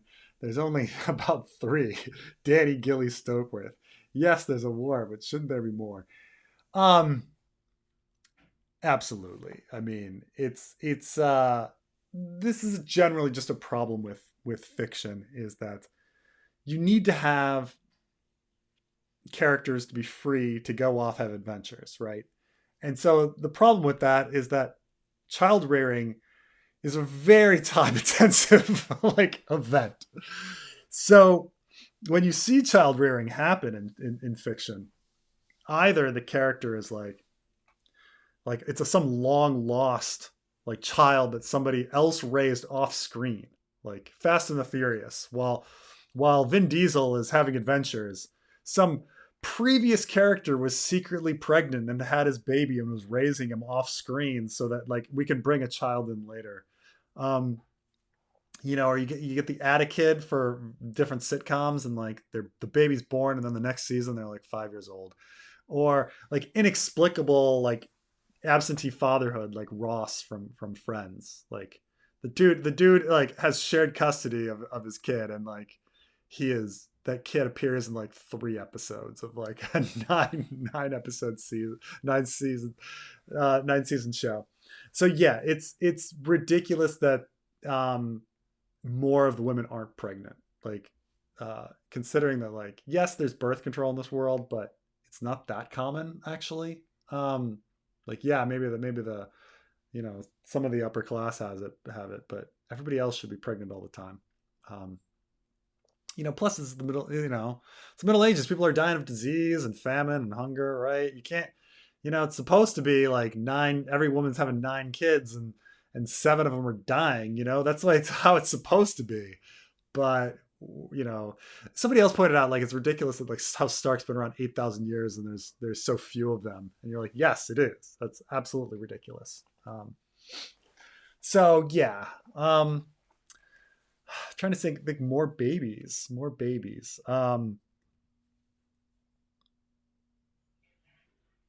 It's a good point, and I think maybe in the fan fiction I'm just going to like make some of the characters pregnant for the hell of it. Like, why can't Lady Nim be pregnant? Just she just is. She's pregnant. Um,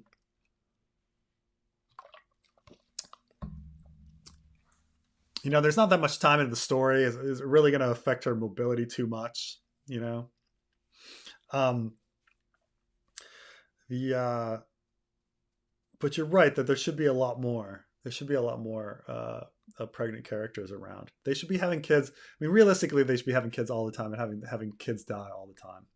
But it's a good point. So, by the way, just unrelated thought. I just think it was crossing my mind is I don't know how many of you have friends that are uncomfortable around children, like don't like children. Like I know people that not many. Most people think kids are cute and whatever, but like there are some people that are like, I just kids are weird. They're like weird little people, and they're odd. I'm like, no, there's nothing weird about kids. Like, this is like the way life works. like people die and we reproduce so that society can keep going. I mean, this is like a fundamental aspect to like existence as children. Like, half the world is under the age of 15. Like, if you live in this world where you like think kids are weird, like you just like you don't understand anything. Okay, it's like saying like water is weird. Like, what? Like, how you have to drink water to live? Like, I don't understand. um but yeah, I do think that like there needs to be more kids in general in fiction and stories. I just think that like people don't know how to write them. They think that they get in the way, and they haven't figured out how to deal with them. And I'm not talking like when they are included, it's because they want to market something to children, like Anakin Skywalker or whatever, versus like them actually like being a realistic part of the story, So,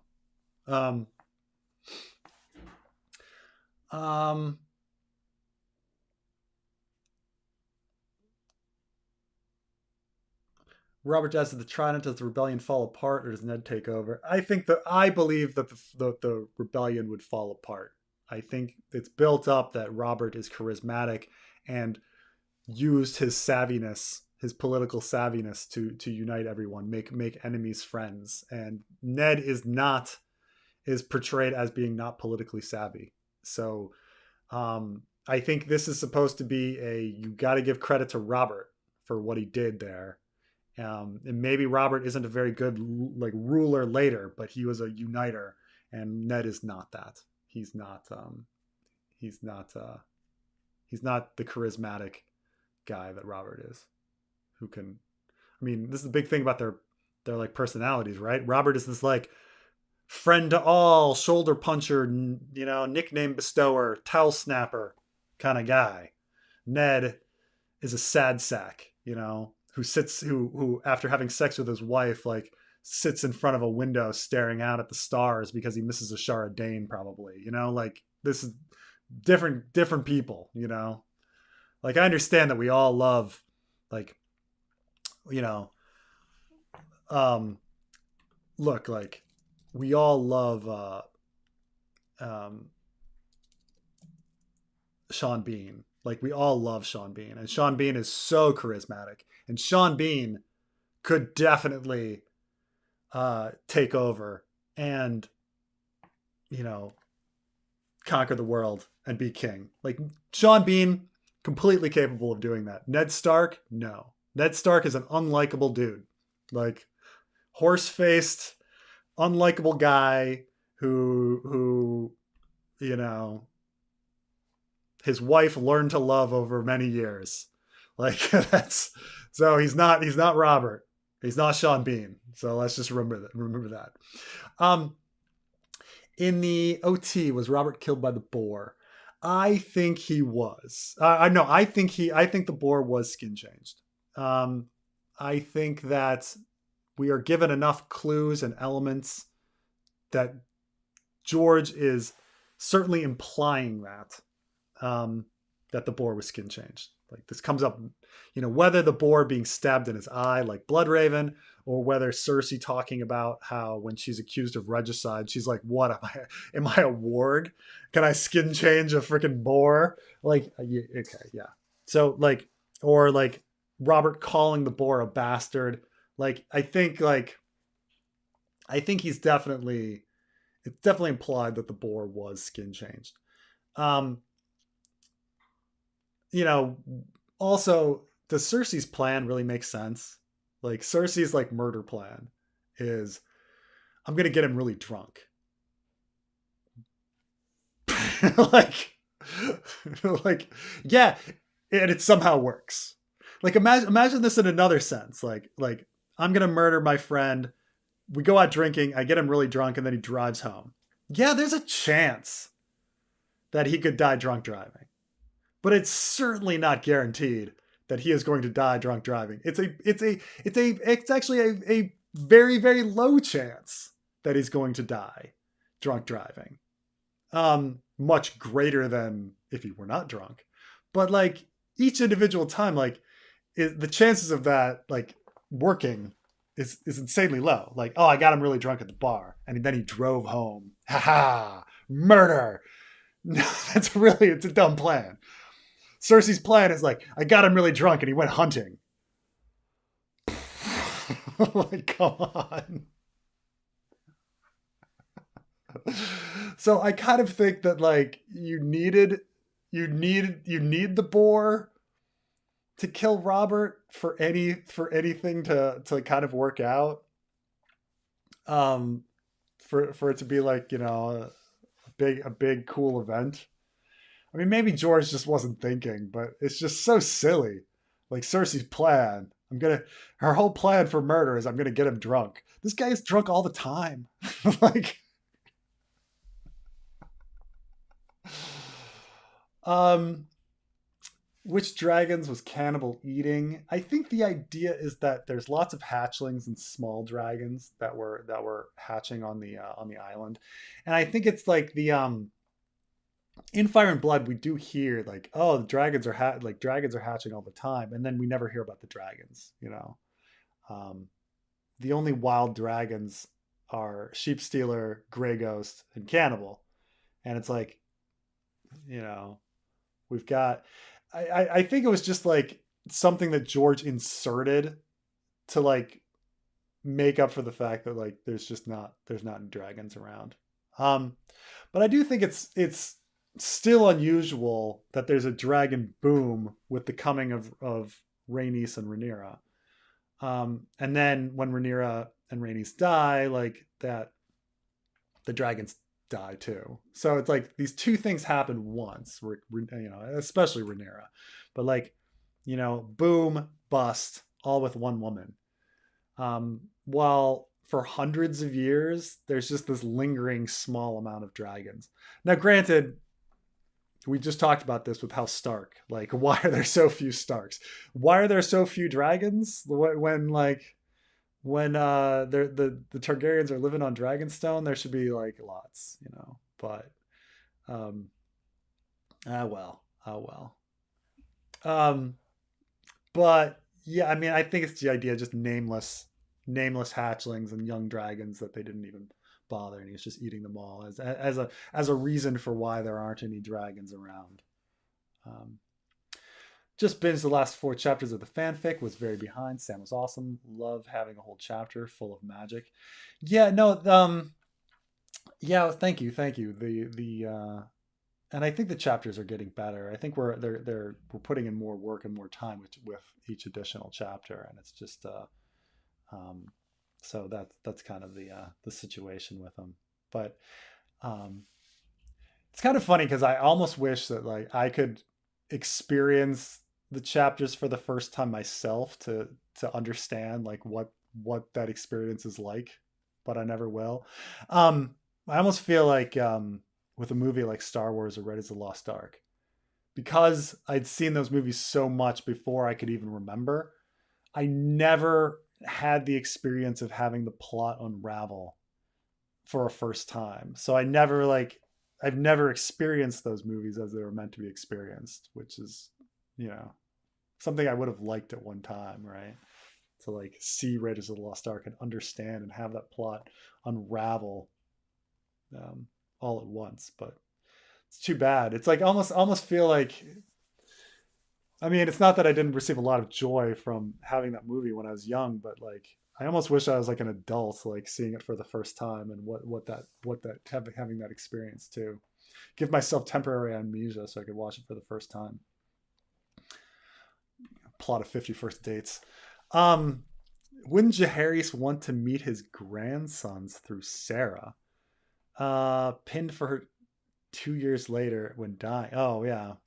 R, V, and D. I imagine that's Rhaenys, Viserys, and Daemon should have some connection as first cousins of the Great Council. They just disappeared.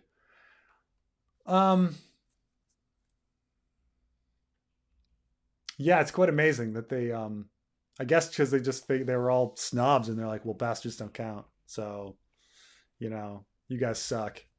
Like I think that's just it. You guys are bastards. You grew up somewhere else. Don't care. Don't care.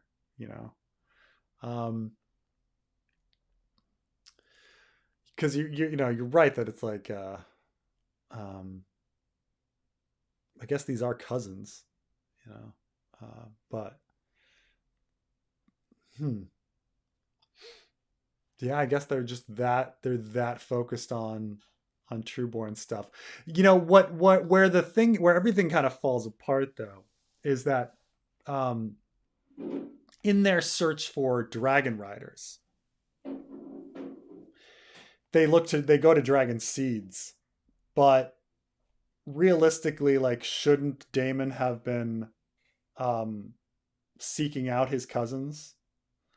Like, or when they were fighting against the Triarchy and they had to deal with Volantis, and Daemon did visit Volantis.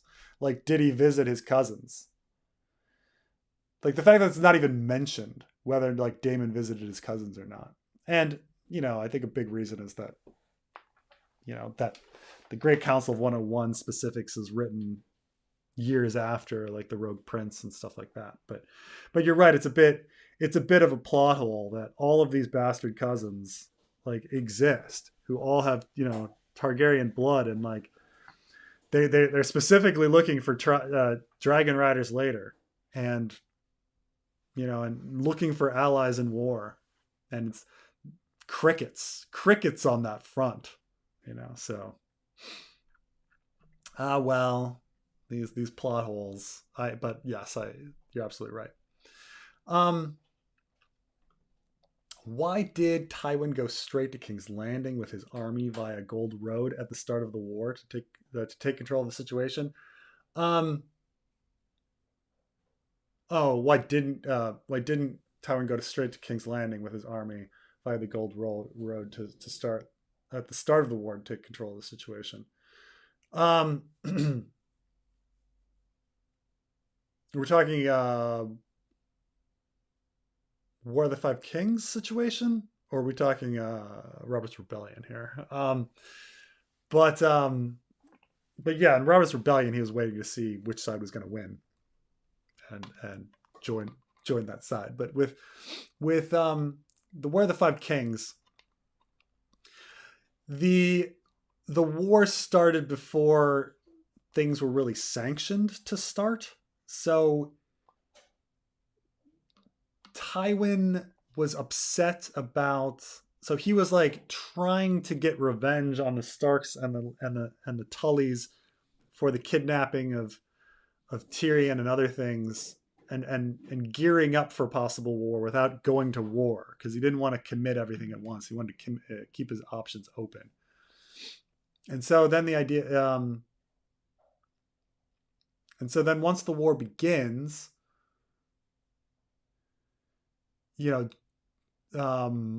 Robert dies, and then they essentially have King's Landing under control. So his forces were more useful where they were, I suppose, because had he brought his forces all the way to King's Landing, he's not able to fight in the Riverlands, and he leaves the Westerlands exposed to Robb's attack, which is coming down the Trident. In fact, Robb did strike into the Westerlands a little bit when he killed Stefan Frey and Steveron Frey, and ended up at the crag. So I think his forces were, he was thinking militarily about what would be the most useful against Robb and where they should be. So I don't think King's Landing is really the best place for them, because the war is against the Starks. Idea: long winters, summers caused by Dyson swarms that accidentally block focus sun's energy to Planetos. Just unstoppable holdover technology. Yeah, so George has an interview with Entertainment Weekly where he says in it You know, I get constantly these emails with people like explaining to me like how the seasons work. Maybe it's a binary star system, blah blah blah blah. And then he's like, it's magic, man. And I always thought it was a weird thing because I was like, really, like all the emails that you're getting, it's about the uneven seasons. It's not like at that time 999 like out of 1,000 being who's R plus L equals, what, who's John's mother. Like that was, that, like I've been to cons or I've seen people screaming out questions like the the uneven seasons. It's down the list of things people want to know about. um but so then, like, is George like focused on planetary orbits? Yes, absolutely, absolutely. He which is kind of disingenuous of his response to the Entertainment Weekly person, because George has written a ton of stories about uneven planetary orbits affected by various things. I mean, he has the planet of Ymir in the Thousand Worlds, and the entire plot of Dying of the Light is about a rogue planet crossing through like planetary orbits. And then he has like the plague star with like the ship on a strange orbit creating like seasonal plague. um he thinks about these orbits like he does. So it's really odd that he speaks in a derogatory way, like, oh god, you're thinking about these orbits. So it could be like, yeah, Dyson spheres. What he's saying is that, like, a Dyson sphere is a covering of a star with um, a thin shell to capture all of its energy. And so if a Dyson sphere were out there, it would be be invisible to somebody. So like you'd have massive gravitational pull, or I mean, the same, a black hole would do the same sort of thing, without anybody being able to see or know about it. Yeah. Anyway, but the John Vance prologue, the um, fan fiction explanation is kind of a combination. It uses some science and some magic, but it does it without the orbits, really. Um, so it's but yes, there's people that figured out like orbits that could create what George is talking about. Um, Georgia Martin has a figurine of Mel, but she's blue and white. Maybe she goes north to confront the great others champions that she saw in her visions. Gets turned. Interesting.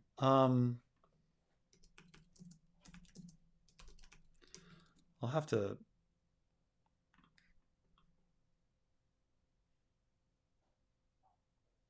Here it is. I'm gonna show this.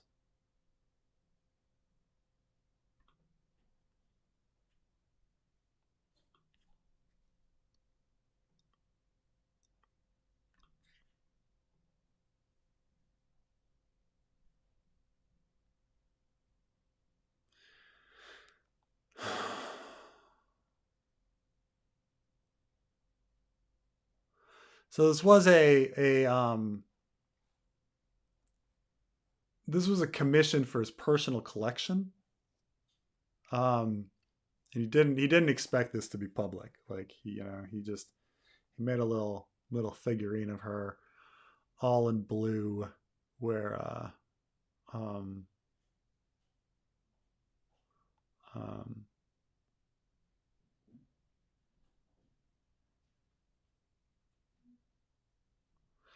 so I mean, here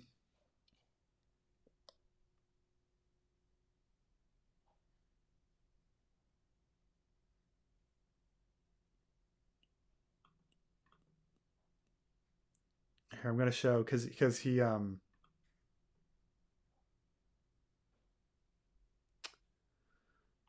apparently, like, I mean, he might just be doing it for fun. I'm trying to think of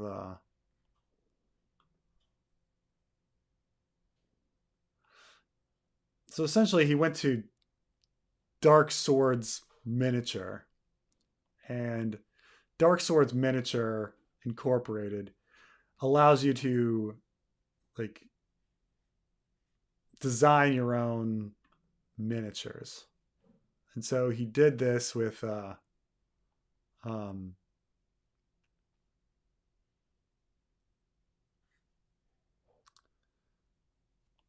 he does this with he did this with Mel, and for some reason this is like in his collection. It's an interesting idea. Because I'm even thinking about like it's not like Beric Dondarrion like turns blue or whatever when he dies and comes back to life. So it's like, should she die and like come back as a white or something, like would she look like that? What's she up to? So I don't know. It's very curious. Very curious. It's definitely not something like anybody thought that her character would go to, like that she would like die and become a white and then decide to wear blue. Like put on the blue clothes too, like Um, hmm, hmm. I don't know, or maybe he just thought it was cool to have an alternate version of her. That's that's a very odd kind of thing there. Um,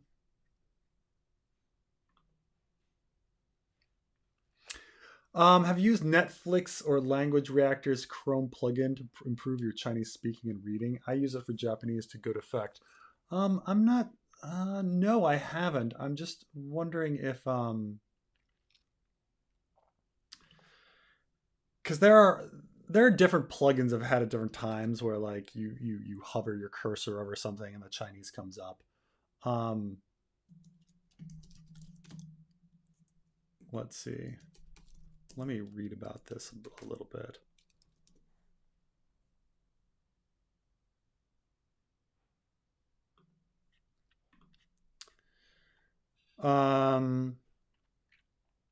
The extension adds dual language subtitles, a pop-up dictionary. Yeah, that's what I'm talking. Yeah, precise video playback controls.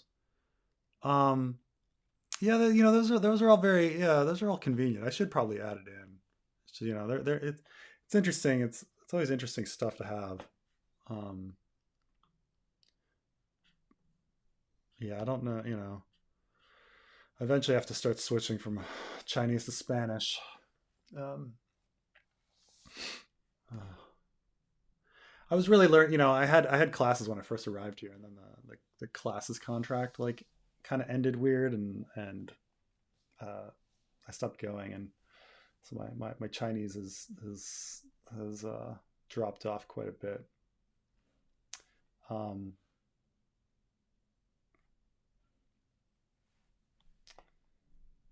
let's see here.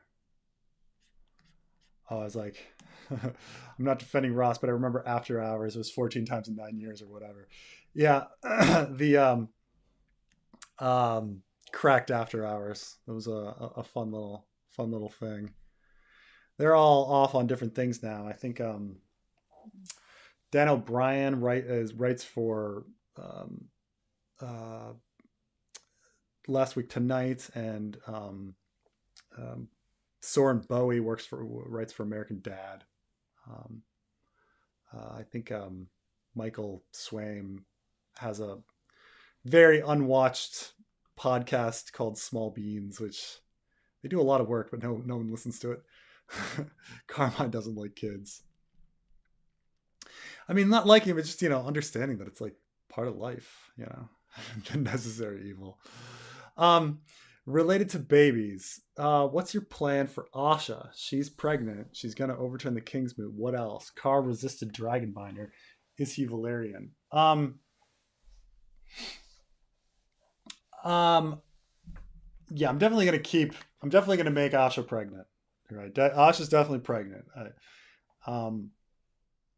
Which means she's actually fairly far along now. I mean, a few months at least, because she has sex with Carl and Wayward Bride, and then she's on the march for months. So it's definitely going to be, it's definitely got to be a plot point, that she's pregnant. Um, but I do think that she's going to overturn the Kingsmoot. I think that it's just been set up. We can't. There's definitely has to be another Kingsmoot with Theon. I think that she's going to end up with Theon somehow and try to overthrow the Kingsmoot. Um, I I just don't see why the Wayward Bride chapter would exist otherwise. Like all those things happened, right? I mean, unless it's George just trolling us, like, oh, you think another Kingsmoot's coming?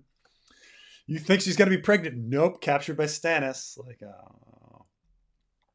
As for Carl resisting Dragonbinder, um, certainly when I first read the chapters, and I came up with the theory that the Dragonbinder was binding people, um, instead of dragons.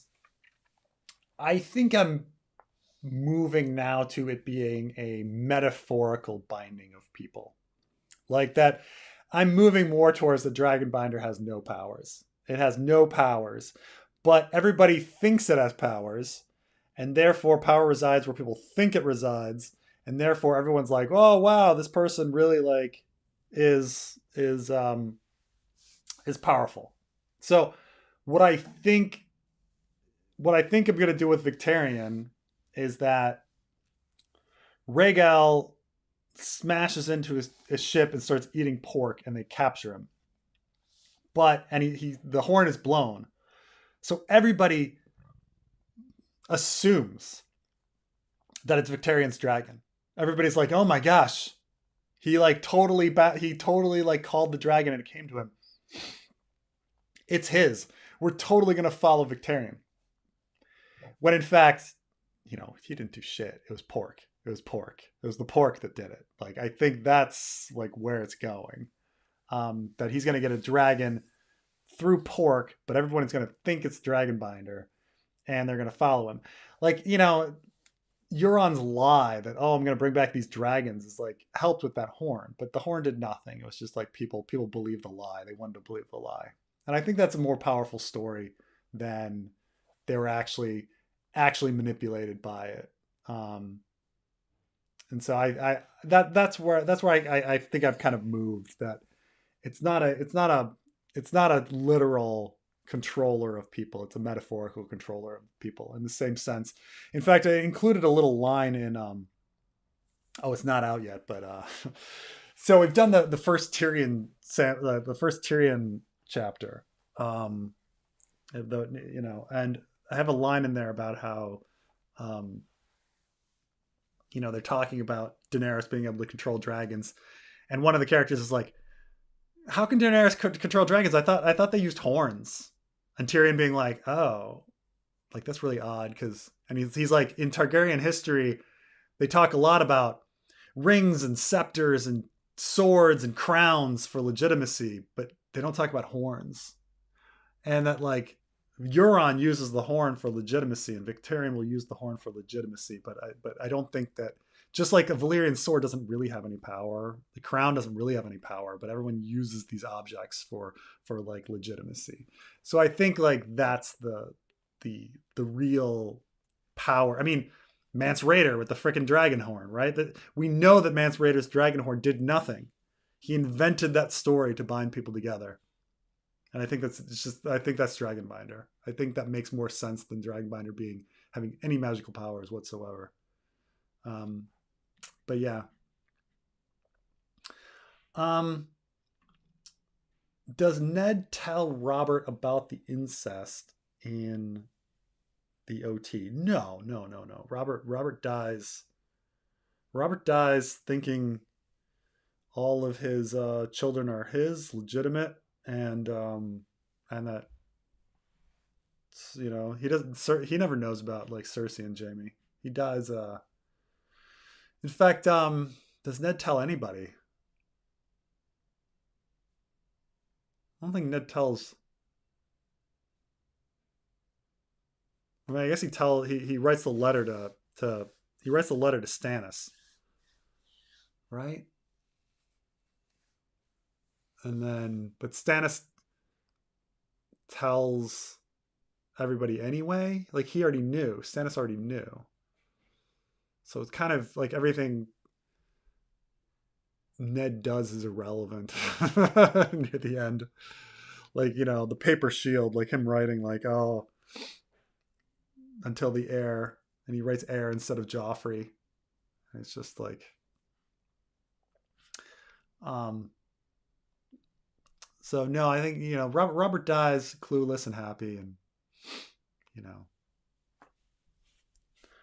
atoning for everything in the end. Nobody gets a death as good as Robert's, you know, like considering he got to do everything, got to atone for everything.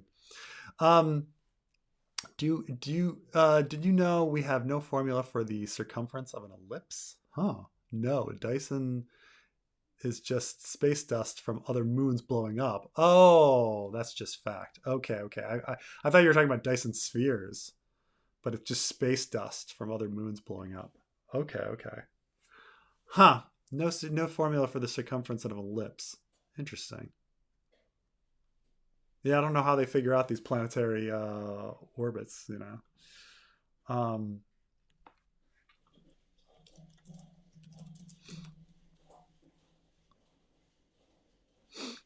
Is that why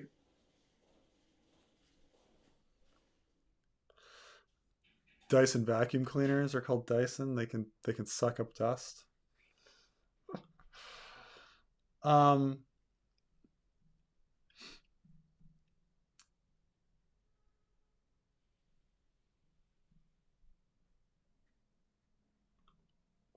Who will be Dany's first allies in Westeros during the initial invasion?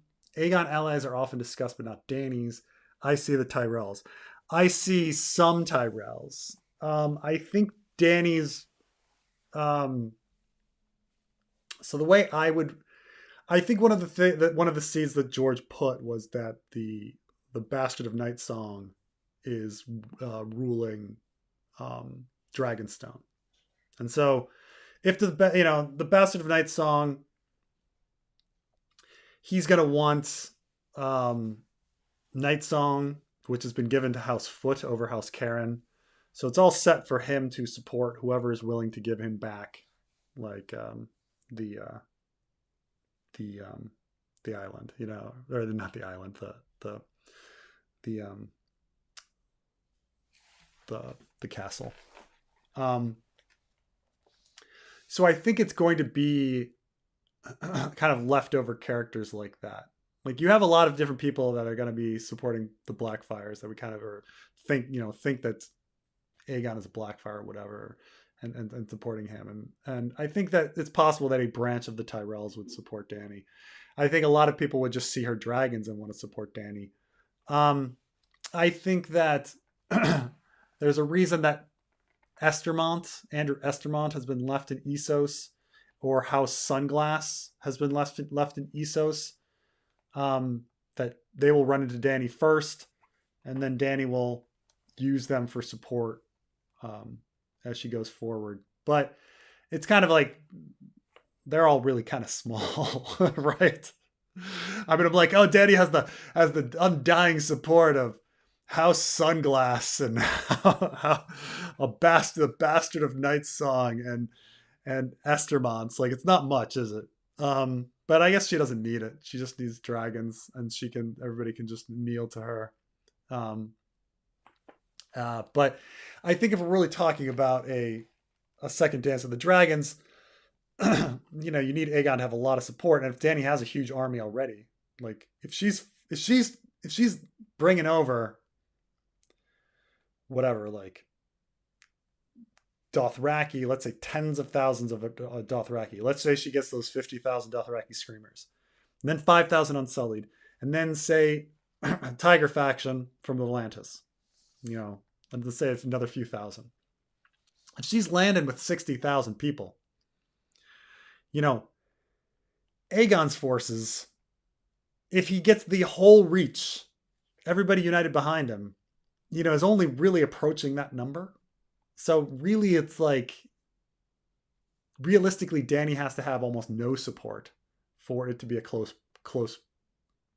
war. Like, it has to be somewhat realistic that they would try to fight against her. She's got dragons. She's got like an army. She's got to be fighting something that's somewhat equal in size. But the problem is, like, the reach itself and the Stormlands and everybody, if you add them all up, you're only approaching like 60, 70,000 to start. So, which is already like kind of what her forces are going to be when they land. So I guess Dany is not going to get any first allies. Like, she's just going to like land with her forces and start building from there through conquest, I think. And that, unlike the show, which had like Tyrell and Dorne, like in the show where she gets the the most powerful house in Westeros, the Tyrells, a house that was completely untouched by war, and then she's fighting the Lannisters, who have been through God knows countless wars and who have nothing left, and yet somehow it's like an even match. I mean, I suppose, So I think it's going to be something like that, but she doesn't get any allies at all, But also, I guess if they're trying to make it like the original Dance of the Dragons, maybe she'll get black factions kind of people, which black faction people are essentially what, like Vale, North, islands in the Narrow Sea, and that's pretty much it,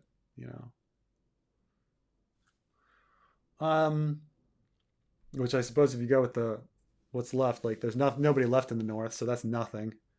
Islands in the Narrow Sea. I mean, if she gets the Vale armies, which I think would take a marriage to Sweet Robin, which I think is a very interesting, fun little story, but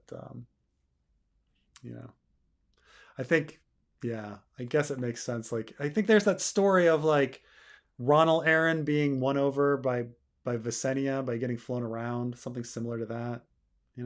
She wins over Sweet Robin the same way. I've worked out that only Daemon or Viserys could have fathered dragon seeds on Dragonstone or Driftmark. All Targaryen predecessors back to Aegon I can be discounted due to age, location, or seemingly happy marriage. Well, the one thing is we have no idea anything about the Targaryens for the first century that they're on Dragonstone. So you've got 100 years of people banging all over the place. Aegon the Conqueror banging all over. We have no idea if he's banging all over the place. After that, what we get? Maegor the Cruel, who was the Prince of Dragonstone, so he could have been banging all over the place. Aenys, location wise, I don't know if Aenys often visited Dragonstone or Driftmark or not. Jaehaerys was on Dragonstone a little bit. He probably does have bastards based on like people that show up later, and people's reaction to it. But yeah, so I'd say there's a chance of Jaehaerys, But yeah, Viserys and Daemon.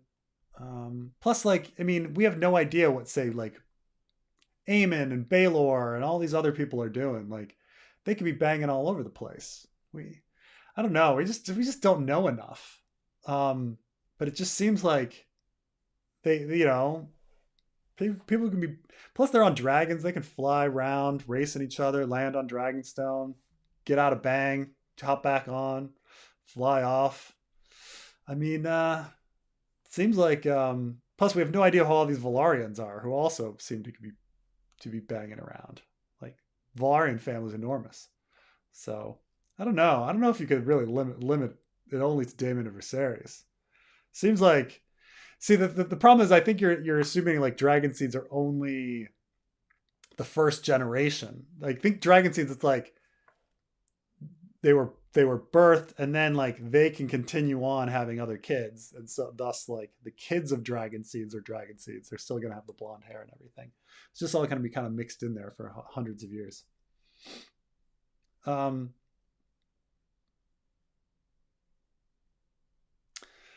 definitely gonna make Asha pregnant. How is entropy conserved in all this skin changing? Animated corpses, resurrected corpses. If blood doesn't flow, how can they see? If they don't breathe, they couldn't speak. There is Small Beans YouTube. Yeah, I mean, so corpse animation, which is something that George R. R. Martin did in a lot of his writing, doesn't make any sense. Like, zombies make no sense. Like, the minute you die, your body immediately starts breaking down, like really fast. Your muscles and everything, they just would not function. Like, there's no point in animating a dead body versus, say, animating a log. Like, if you can telekinetically animate a log, just fucking animate a log and start hitting people. There's no point in like animating a dead body versus a log. Like, just like, the log's harder. Like, it can hurt people a lot more than a person. You get no strength or anything. Like, none of your muscles, like the cellular decay happens immediately. It's absolutely insane. And yet he does this. He does animated corpses in Night Flyers. He does animated corpses in the Corpse Handler trilogy. At least those corpses are not really dead. They're just brain dead. So it somewhat makes sense. But the animated corpses in Night Flyers make no sense. Like, why would this, the Royd's mom, who has the ability to telekinetically animate anything, animate dead bodies? Like, it's silly. It's very silly. But so yeah, they're animating. I mean, animating corpses. I guess for scaring people or something. But yeah, the blood they can't see. I mean, their brains wouldn't function. It's very silly. The whole thing is silly. So. So much books. Where's politics? Dragonbinder equals red herring. Show equals show Euron. Euron has to be the real sauce, and know what he's doing, and what you get. Do you want that? I mean, Euron doesn't have to be show Euron, but keep in mind that, like, logically speaking, if Dragonbinder were really that powerful, why would you give it to somebody else? Like, why would you give it to somebody else? I mean, you're like, hey, guy, I know I slept with your wife, but here is literally a horn that allows you to bind dragons to your will. Please do my bidding on your behalf, person who I slept with your wife. Like, it's so silly. But if he knows the Dragonbinder has no power, he's like, fine, have it, go at it. I mean, I almost feel like Euron doesn't expect Victarion to be successful. That he sent him off, like, that it was like sending Justin Massey off to, like, when Stannis sends Justin Massey off to bring back cell swords. It's completely unrealistic. He's like, yeah, don't come back unless you get me 10,000 cell swords. I'd prefer the Golden Company. Like, what? like what? Like, because all Stannis knows, the Golden Company has a contract with Myr, and they don't break contracts. And, like, it's ridiculous. It's a ridiculous quest that he sent him off, because I think he just wanted to get rid of Justin Massey. Like, get out of here. I don't like you anymore. But it's but it's the same with Dragonbinder. Like Dragonbinder, like it's such a boneheaded thing if you really thought Dragonbinder had any power.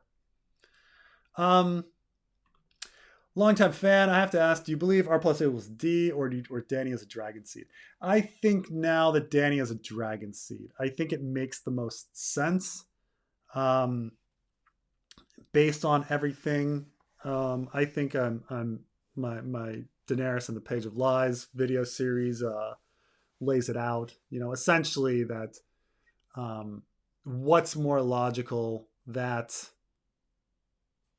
you know Ares had sex at the last moment that he could with his wife in order to produce a final savior after years and years and years of trouble, of miscarriages and stillbirths, to produce the golden child, who then is whisked away at the last moment, and then given these dragon eggs. Like, it's such a small chance, like, oh, this, like, all these moons aligning in order to get that, versus just, oh yeah, no, there's a baby right there on Dragonstone, they just grabbed it. you know um I think it mirrors the whole, like, bastards with Jon Snow a little better too, versus, like, she's such a very, very, very special baby, kind of aspect of things, that I think it's a much better story if she's a nobody, that she's just a bastard, that she's just a dragon seed, and that royal lineage means nothing, because royal lineage does mean nothing. Royal lineage is stupid. It's, sorry, Brits out there, but the royal family is stupid. Like, but yeah. Have you seen House of Cards? I saw first season of House of Cards. I thought it was pretty good. I thought Kevin Spacey was very good. Um, in that. But I think, living in DC, I kept, like, watching it, being like, "What? You can't do that in DC." So I was having that problem with the show. But I saw the first season. The first season was very good, very good, because Kevin Spacey was a very good actor, despite him being a horrible human being. But horrible human being, really great actor, and can make a show all by himself, all by himself. Um, Preston's completely missing the fact that logs don't really move on their own when they're alive, so that's just silly. But, like, the animating the dead are not alive anymore, right? So, like, I'm just saying that, like, it's not like you have the power to, like, activate a brain against with, like, electrical signals, like you're somehow like animating a puppet like that. Like, there's cellular decay, and, like, none of those, like, signals would happen. Like, they wouldn't have, like, you wouldn't be able to achieve it. Like, there's two ways that I imagine, like, somebody animating somebody, right? One, it's like you somehow, like, control the brain, and you're creating an electric shock that animates your arm in the same sense, or you're telekinetically animating the body, like you're just moving the limb, right, with your telekinesis. And if it's the first, I don't think that's just scientifically possible, because after somebody dies, there's such immediate cellular decay that I don't think you could be animating a body. And if you could, you'd animate it not for very long. And so it seems like you're just telekinetically moving the body. So if you can just telekinetically move the body, just telekinetically move a log. Like, that's that. I just don't think there's any, like, purpose to animating dead bodies. Um, no, that's just um. Why do Dany's dragons grow so fast? It's plot hole. It's definitely plot hole. Um, but the it's I mean, the dragons that seem to grow in Fire and Blood, for example, they still call dragons that have been around for, like, 8 or 9 years hatchlings. Like Daeron's dragon, is or sea smoke and things like this. Like they talk about them, being mere hatchlings. I think it's uh you know meanwhile, like Dany is riding her dragon within the course of what they're hatched at the end of Game of Thrones, which is pretty much the beginning of 299, and she's riding it by the end of a Dance with Dragons, which is like the middle of 300. So in the course of a year and a half, it's like dragon riding size. Um, so I think that George, he originally had this 5-year gap idea, where Dany was going to rule Meereen for 5 years, and so then she would start riding the dragon. The pit scene happens at the very beginning of his original plan, when the 5-year gap was still around, and so the dragon would have had 5 years, 6 years to grow to the right size, but now it didn't. So he just has to like grow them fast. So there's no good answer to it. You know, other than that, I guess dragons just grow really fast, really quick. I mean, we've just changed it to that, like a year and a half or something, and you've got a rideable dragon, which just it doesn't necessarily like fit because I don't know. We hear about like when Daron is riding his dragon and how like, because we know Daron we know has a hatchling in 120, but then by the time of the war in 129, I think Tessarion is still considered small. But then again, maybe it has to do with the fact that the dragons are already shrinking because of like maester poisoning or something.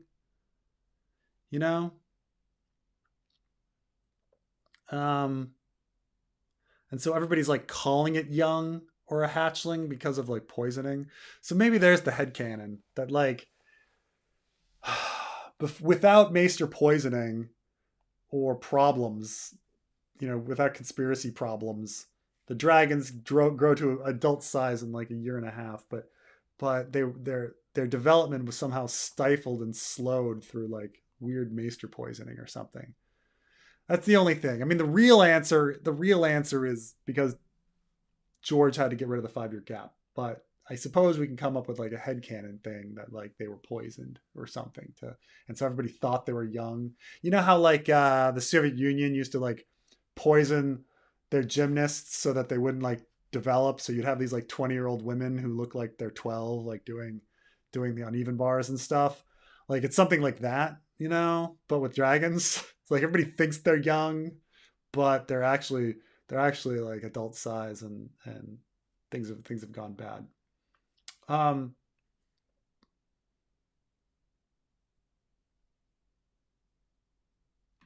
Dragonbiter works on people, not dragons. I thought that was canon.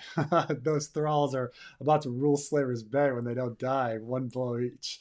Um, yeah, no, that was just a theory that I had early on, that the dragon binding, like I mean, it's true that like you know there's something weird, but and certainly Aaron thinks that people are bewitched by the magical horn in some respect. But people also talk about like how is Euron going to be using this horn to actually bind dragons to his will once he claims the dragon horn, and but Euron's already grabbed it, so he's going to claim the dragons and they're going to be Euron's and all this kind of stuff. But I think yeah, it'd be interesting to see what the thralls do.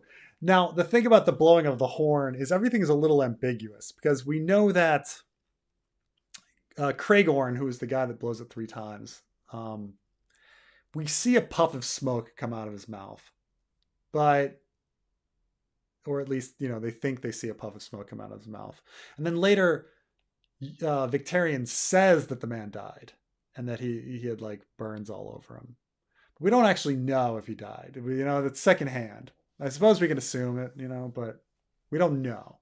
He might have been told that by Euron.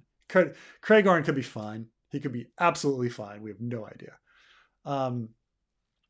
So this idea of blowing the horn once, well, What's causing that? Like, could it be like radiation? Like, is like the horn radioactive, and they're actually getting like radio, like it's like they're touching uranium to their lips or something, and getting a bad feeling or something. It's um who knows? Who knows?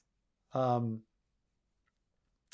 trying to think like when's the first time Euron touches the horn too, because maybe his hand and what's happening to his hand is actually radiation burns rather than anything else. But I have to look into that. Um,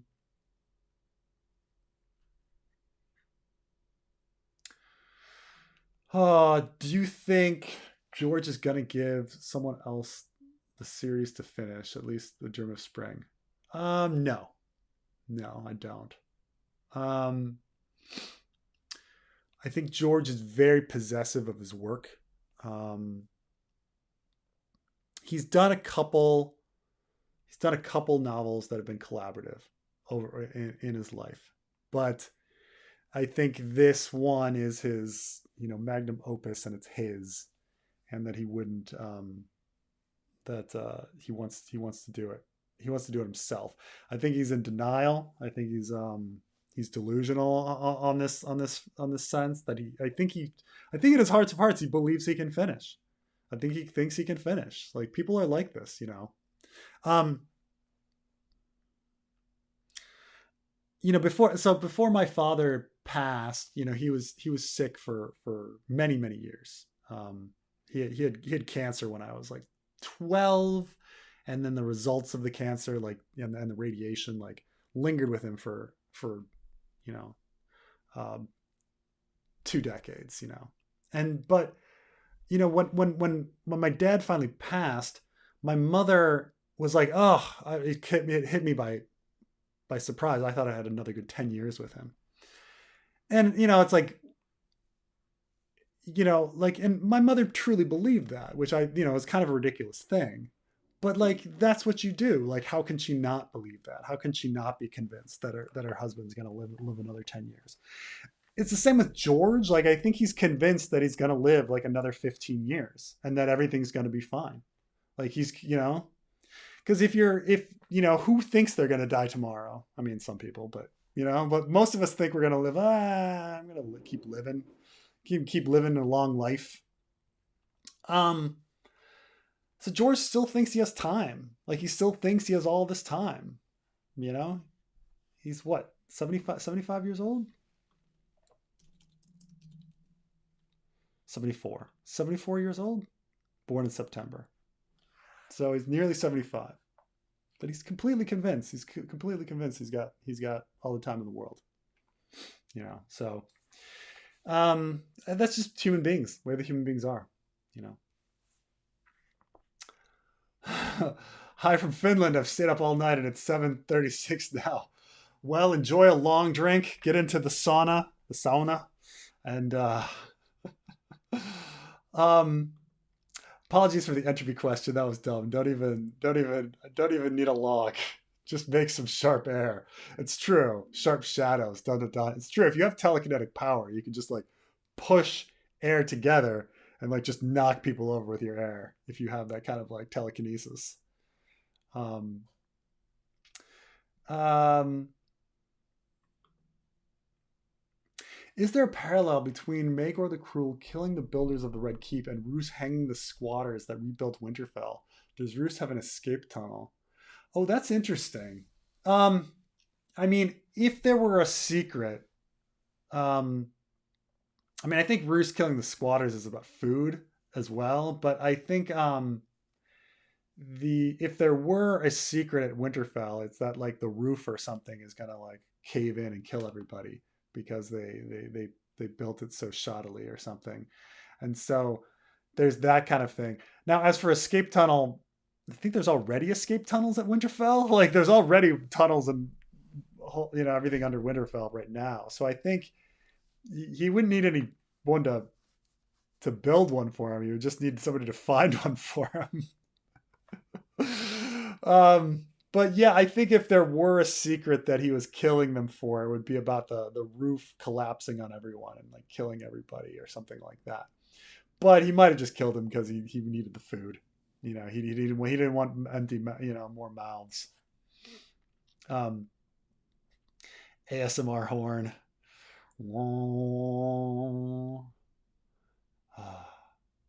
When people ask about George finishing stuff, say we are making the Winds of Winter to much higher standards than the old guy could ever do. Jump on it. Submit a chapter.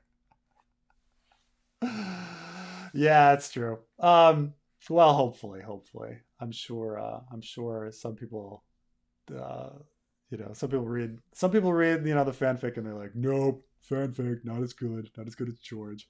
I do love it when, like, I post an actual sample chapter that I've read and people are like, this is crap. And then somebody else like, that's George's actual chapter. And they're like, oh, so we'll never know because people have their biases and stuff. So we'll say. Yeah, George's proteges worked on The Expanse. Yeah, The Expanse is written by 2 of his proteges. But I just don't know any. The problem is that, it's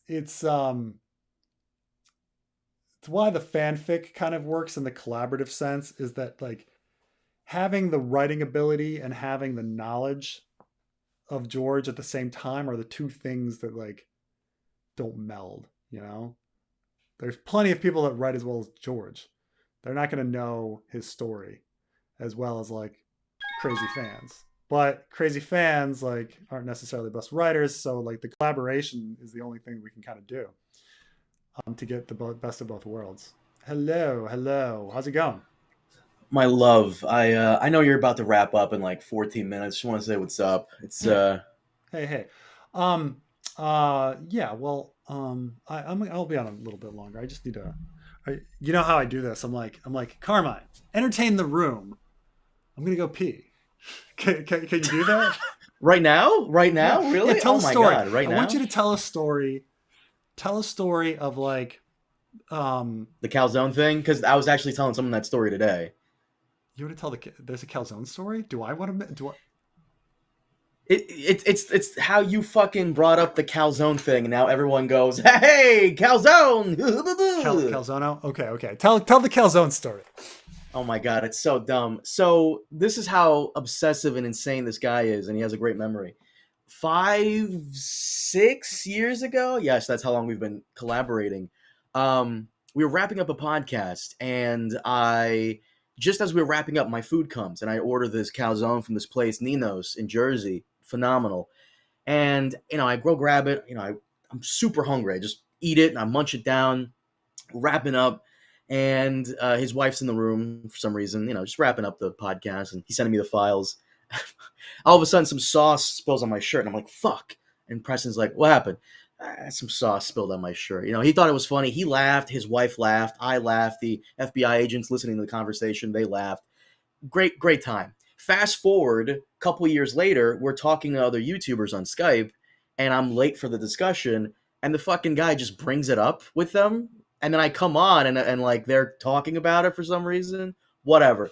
Fast forward several more years, he brings it up on the live stream. And of course, because people who watch the live streams want to be part of the conversation, they get into it. And it's like Destiny and Obama. You remember the Obama thing with Destiny? How he laughed at it? He thought Obama was really, really funny. That was years ago, and now, like, every asshole and their mothers just tries to get him to, like, laugh at it because they want to be a part of the conversation. It's just, unfortunately, 99% of the audience isn't funny, so they just, like, throw whatever at the wall to hope it sticks. Because whoever was the first person to say calzono, that was pretty funny. I'll grab the person that you banned him. Actually, what's that? You banned him. It was Carl Karstark, and I think you. I think you banned him for anti-Semitism. I don't know why you banned him. I don't know. He's just... I was meaning to clear a bunch of people that I've banned before. No, don't. They're banned for reasons. Holy shit. Maybe like one guy, and he has to pay. By the way, what happened to Barry? You didn't release. You're gonna make it like a Patreon exclusive? Well, it's Patreon exclusive right now. Maybe I'll release later in the week. Carmine and I sat down and I bitched about Barry, the HBO show, and so that was that. Um, the but the uh, but yeah, I have to put it together and then release it. Put it out because you gave me the audio, so I'm like, oh, I've got to put this on our Well, template. here's the thing though, because I know you always, because I know after every podcast I always tell you I got you covered, don't worry, and you're like, all right, cool, and then it takes a minute for me to get it to you. That one time with Barry, and it happens often You when we got it recorded immediately. That was like the fastest you've ever yeah, had a turnaround. I was like, fuck what? yeah. What? You weren't I you know. recorded with me and you were about to go to bed, and I don't even think you got in bed yet. And I had it for you immediately. I know. I know. Other times it's like, oh, we just finished like episode 3 of Picard, and then it's like episode 9 is out, and you're like, here's episode 3. I'm like, what? It works for the Red Letter Media guys. Like, they do it. We Sure. can do it too. Why They not? can talk about shows that went off the air 20 years ago, and people 30 years ago, and people are watching it. So, um, yeah. Oh, Corlys was suddenly sick for some 3 years, 126 to 129, then recovered and lived for 3 more years. Sick from what? Um, let's see. In the show they made it just like a wound from battle. I'm trying to think about. Um, let's see. What would I want to get that because I thought it was a short thing as well. Because obviously he gets sick right before, and then everybody tries to usurp him. We have the entire um, uh, tongues out for the Valyrians thing. I mean, we had an episode 8 essentially was based off of it. But let's see here. But he gets a sickness. Let me see here. 3 years is a long time to be sick with something. Where was that? That's in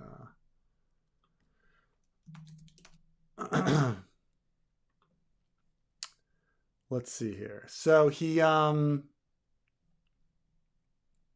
me read the text here.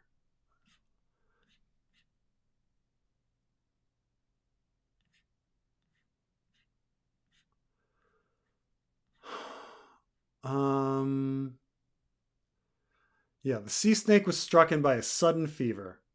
As he took to bed, surrounded by maesters, the issue arose on who would succeed him. Okay? And then when does Corlys get better? Does Corlys get better at some point? That's where I'm like, I'd actually like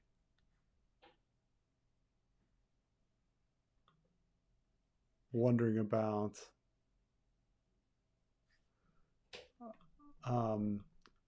because I'm not sure when he gets I want to read that. Let's see here.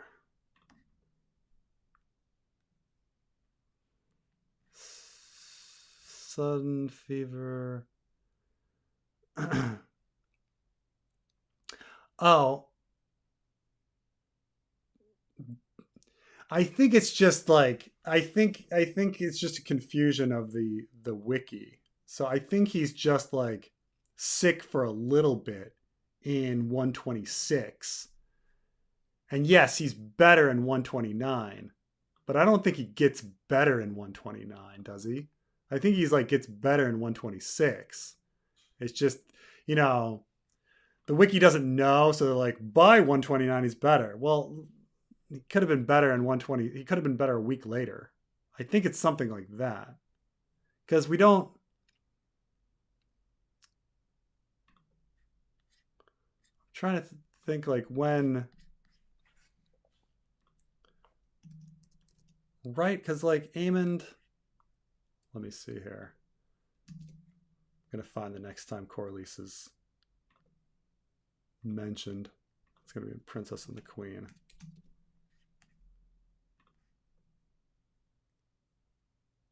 Yeah, it just says that in 129 that the greatest to pledge was Corlys Velaryon. And he'd grown old and he was with his wife and that's it. So it's not that he was sick for 3 years. No. He was just, this is the problem with the wiki. Okay. The wiki, like never take anything in the wiki, like especially like regular Wikipedia, keep in mind, has problems, but regular Wikipedia has many more people going in and editing it. So there's actually a higher degree of accuracy with regular Wikipedia than the Ice and Fire wiki. Okay. And the Ice and Fire wiki like writes stuff really weirdly. So like, yeah, he's sick in 126. He is better by 129 because that's the next time we hear about him. But but I understand like by reading that you're thinking, oh, he was sick for like 3 years, and it's like no, he was sick for like a week. Okay, we've never, he wasn't sick for 3 years. He was just sick. George doesn't have experience to finish something complicated as A Song of Ice and Fire. You think he has the skills to finish the series at the same level he wrote so far? I think that's a very good question. I think that's a very good issue is, I think you can put it one way, like, does anyone have the experience to finish a series as complicated as A Song of Ice and Fire? Has there ever been a book series as complicated as A Song of Ice and Fire that was finished? Now, some people would say yes, and they'll point me to some crazy writers, but it's very, very rare. Let's say it's been done a dozen times in history, like something with thousands of characters spanning many books, thousands of pages, like all coming together in a satisfying way where all of the characters get like really like, interesting like endings that like fit thematically, and it becomes like a nice cohesive story. Can any human being do that? Like not even just George, like, like, and that's the real problem, right? Like I am in awe every time. Like, keep in mind, like I've been doing this shit for a long time now. Carmine and I have been doing this shit for a long time, right? Carmine, 8 years. Almost 10 for me. Yeah. Yes. So, but for you, like 8, 9. Mm-hmm. So we've been like rereading and looking in and talking about these issues for a long time. Okay. And still constantly, like for the fanfic, there's like random things that people bring up that I forgot about, for example, when doing the fanfic, like one of the people that is taking care of Edric Storm is sworn to House Sunglass, and Lord Sunglass, or the Exile Lord, because he's like the brother of the Lord that was killed, has fled to Volantis. Okay. That fact that there's 2 Sunglass characters in Lyce and Volantis was something I did not realize until like going into the fanfic. Like it's just this is like tiny little detail of like, oh, we've got a Sunglass in Lyce and we have a Sunglass in Volantis. Is that going to come back? Is that relevant to like the whole story? I don't know. Do we need to have like the characters from Lyce go to Volantis? Do we need to have like them meet up at some point? It was this tiny little detail, and like, of course, a detail like that is incredibly small. Like I can't know them all. George can't know them all. Like Elio and Linda can't know them all. Like no one knows the story that well. It's so complicated. No single human being can keep track of everything and make sure that all the plots are like come together. So no, I don't think George could have done it as a young man. Not the way, not with the expectations that we have right now. I think because we've had all this time to like analyze stuff and we've seen all the complexity, um, you know, we now have an expectation that's way high that he can never ever meet.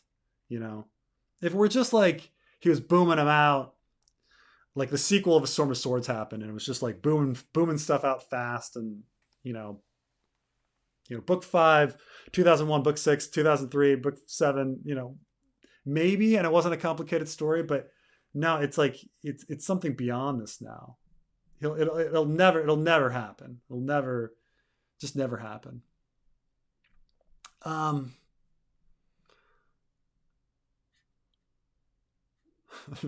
Preston is a caveman who stays in his cave, but every now and then you see his savagery. I've said this before, like every now and then we'll talk about some situation or some topic privately, and you will come out with like some disgusting, not disgusting as in gross, but like some sick, savage burns on people. I'll be like, whoa, who's this guy? Oh. Oh yeah. Well, I keep in mind that like so offensive. So Carmen and I were talking about, uh, I guess I don't want to even use the word like PC culture or woke culture because it's so silly. But we kind of understand that like in certain circles of people that you're going to know in life, you have to be more careful with your speech. And there's there's whether it be work or whether it be sensitive friends or whatever. Like generally speaking, like you're going to have groups like this in life where you have to protect. You have to be more sensitive and be more tactful. But another very important human thing that you need to understand is that in private, people make offensive jokes all the fucking time, all the fucking time. Like that's just what happens. Like just like little things, like say my son's like 3, and say like another little girl is saying hi to him, like waving, and then like walks away, like, and it's a very cute moment and everything, but like every once in a while, like either my wife or I, like once the girl is away, we'll be like, fucking slut, like, and it's just like something we've like, right, like it's ridiculous, yeah. Right? Like you're calling a 20-year-old, right? Like, but this is how like private life is. Like private life is about like making random, super offensive jokes to each other when no one else is around, like listening, right? Like obviously if I said that in front of that person's parents, like they'd be so furious. Or if I said that at like work or in a big group of people, like people would be like, what's wrong with you? But like, just like, we're just making a joke on the sidewalk between two people. You can be super offensive, depending on your audience, And so so it's just like, there's that. So when Carmine's like, oh man, Preston can be super offensive, it's like, well, it's because it's just you and me, Carmine, when we're talking. I didn't say offensive. I said like you throw down some bars on like certain topics and situations and like political figures and shit that I'm like, oh shit, that you wouldn't say on the live stream because like, yeah. By the way, I always find it funny when you go in your comment section and you because I saw this the other day. You go in your comment section and someone will say something like, I wish Preston would stop focusing on political topics and just talk about Ice and Fire. What? That doesn't make any sense. Or that one guy who had this one story about like guns or something, and you reply in the comic section, you go, your fake story is very inspiring. Yeah. Somebody posted something like, I suffered a house invasion last year and we were okay, but we would have been better off with guns. And I was like, your fake story is very inspiring. Like, it didn't happen, okay? Like, stop it. Like no one when somebody burglarizes your home or someone breaks into your home, no one calls it a home invasion, okay? Like only like Republican talking points and like security companies call burglaries home invasions. Like America last year, there were 50 million home invasions. You should get, blah, blah security system. You're like, a home invasion? Oh, you mean like a burglary, like a burglary, like yeah, home invasion. I suffered a home invasion. Oh, really? Yeah, it's like home invasion. It's like the, zombies are coming in, or like a military force, like invasion. I need to have my AR. Like versus a dude that like broke in to try to steal your TV. Like, oh man, man. Um, what do you use to search the book text so quickly? I use there's a Search of Ice and Fire. I also have PDF versions of the of each book, and so I will use kind of both. A Search of Ice and Fire is useful for speed, for hitting everything. It also but at the same time, like the search function is odd. Like you can't search super small words. You can't search capitals, stuff like that.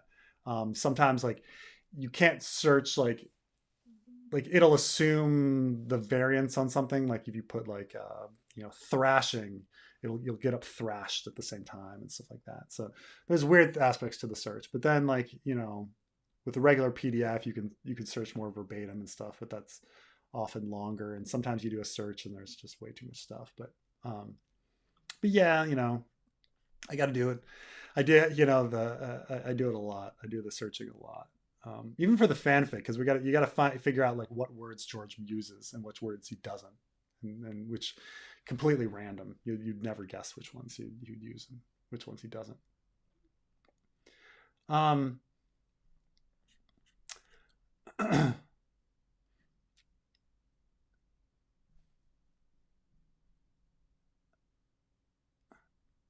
Dune kind of tried. This is about like bringing together a complex story. Yeah, I mean, Dune certainly tried. He also failed, but uh, I don't think he failed. Didn't he just die? he did. Oh, that's a failure? Oh, shit. You failed to live. You failed to live. Yes. Um, but I'd say Dune's complicated. I don't think it's as complicated as Ice and Fire, but it's complicated, and it's I think people certainly it's perhaps it's more complicated in like sci-fi fantasy themes than Ice and Fire. But Ice and Fire has more characters, so there's more going on. Even if Dune has much more weird concepts going on than Ice and Fire. I think the only story I know off the top of my head that is like big and grandiose and complicated, and people are saying it in the comment section, is the manga One Piece, which I actively keep up with, because you have the main characters in their dreams, and their dreams and what they want to do pales in comparison to the overarching story of the world government being this insane entity, and all this other stuff happening is just so much crazy shit, and the legendary ancient civilization and this and that and blah blah blah, and the main characters just want to find like a location and just be the best at this. It's just their goals pales in comparison to like everything else, and it's complicated. There's like a thousand characters. It's a whole thing, and I think that maybe comes close. Maybe. Yeah, I'm sure there's some Japanese manga thing that's been like going on for many years that had like it has that complexity, that kind of since stuff. '97. Yeah. Many have tried and failed, tried and died. Yes. Death is failure. We're all doomed to fail. Nihilist Preston. I mean, I'm trying to think. Like, I'm not really a nihilist. I'm logically speaking, I'm actually fairly hopeful about things because, like, so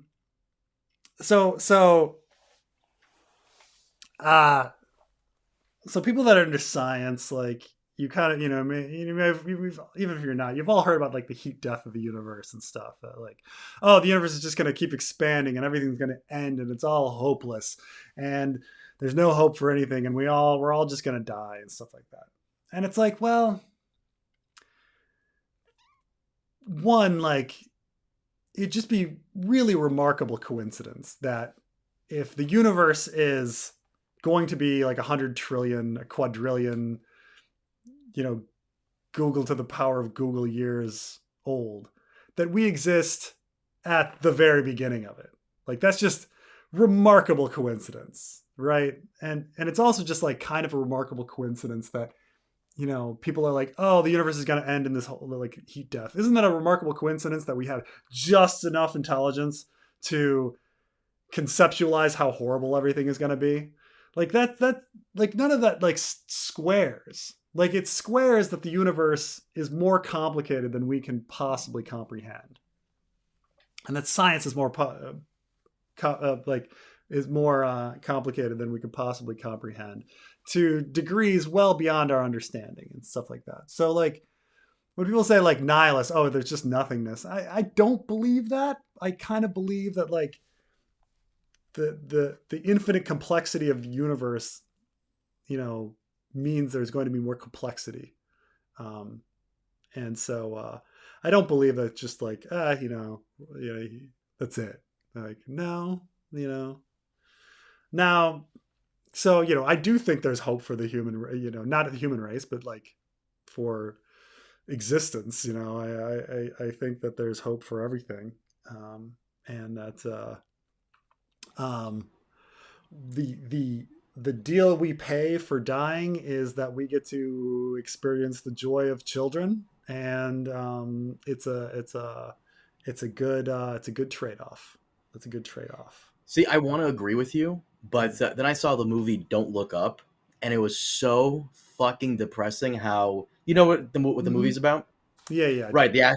For the people who don't know, it's like this giant asteroid is coming, it's going to destroy Earth. Then you have all these idiots who are like refuting it and saying it's like a hoax and shit, and it's like, really, fucking really. I was actually reading someone saying how the replicator from Star Trek would solve all of our problems if we like could invent it right now. Yeah. And for a fact it wouldn't, because for a fact that a replicator would somehow, some way cause political division, because the people who have everything don't want you also to have everything. Then that means what they have isn't worth as much if you have it. Plus, let's say we could end world hunger with the replicator. All right, you could make a burger, the one Preston likes, where it's like leaking all over the place. Sure, but then you're gonna have right wingers specifically. That's not a real burger. A real burger has to be made from an animal who died screaming and bloodied. That's not a real burger. Stuff like that will arise. It's not that people aren't dumb and idiots, but like I do think that over time, humanity eventually does figure it out. Like you're like, oh, like in this world, like if we invented the replicator, like someone would like just limit it and it would be horrible, and they'd somehow find a way to ruin it. Well, I mean, in a sense, we did invent the replicator. Like we do have ample food right now, and nearly everyone on Earth does have enough to eat. Like we didn't get De Beers diamonds with food. Like people are eating. Like famine is for the most part, gone. Global poverty is like way down. Like people are living better lives. And so like as much as you can like say like people suck, and people do suck. Don't get me wrong, people suck. But over time, people stop sucking as much. This is actually this is why I want you to watch the Orville so badly. This is actually a plot in the Orville. You mind if I go into it, or sure. Do you want to get to those super chats? Towards the end of the Orville, there's a woman who comes from another planet, and she wants, the planet is kind of it's like Earth but more douchey, and she wants the replicator to make her planet better. And they have to explain to her like, that's not how that works. Just by having the replicator, it's not going to make all the problems go away. The way we had to do it was learn how to be better as a species, and then the replicator came. It doesn't work the other way around. We won't be better as a species because we have it. That's just how it works. Mm-hmm. Which I like that whole lesson. It makes a lot of sense. Yeah, it's nice, but also like when people have their bellies full, they're less likely to kill each other. So I think it's also that the replicator is going to make better people. Um, Man, I thought you were going to go anti-Copernican. No, no, I just think that like having seen a lot of these science videos, and everybody has like neat little answers for everything, and nothing like nothing is neat. Like eventually, like you have to like it doesn't make any sense to me that the universe would be infinitely wide and last an infinitely long amount of time, but the complexity of the universe is like an inch deep, and like the guy on PBS Space Time can understand it. You can't, but the guy on PBS Space Time can, and that's kind of the end. And it's not that he's really going to claim that, but I do think that like you know I think that something like believing in heat death of the universe or is, yeah, maybe it's the best we can do based on our current information, but it's also like based on so little, and the universe is so weird and complicated, and it's filled with so many things that we can't understand, that I just kind of like also am just like heat death of the universe, I don't know, coin flip maybe, like probably not, probably something else. um Any food to try on my Scandinavian trip? um the Scandinavians, for the most part, eat a normal Western diet that you're going to find in most of Europe, with fancy restaurants and such, and they'll tout things like Swedish meatballs and stuff that aren't that interesting or great actually. But I Oh, guess if you're up there, you should try to have some reindeer and moose. I mean, I guess it's elk. They keep putting pictures of moose on it because they call it an elk or something. But there's like reindeer, moose, elk, meat. Try that. It's not that different, but you need to try it. Um, in Bergen, you can have killer whale. You should try some killer whale. Um, and which is it tastes a lot like steak, but try that. Um, and then one thing that's really good that they really like their pickled herring and pickles on like brown bread sandwiches and stuff like that. Like they make some really good fish sandwiches with their pickled herrings and stuff. And so I'd try that kind of stuff. But and the um Pepsi Max. They love their Pepsi Max. I would oh know. really? And yeah, you don't know this? Like the No. fucking well, at least Norwegians love Pepsi Max. It's like a whole thing. It's a whole Huh. fucking thing. Yeah, yeah. Oh, someone sent me something real quick for the replicator thing. Hmm. Like arguments you'd have from right wingers. How will people be motivated to work? The Republicans would say, if they don't have the threat of starvation hanging over them. If everyone has enough food, how will we motivate people to join the army? Even though the replicator was producing, actual identical food to the real thing, conservatives would insist it wasn't real enough for them.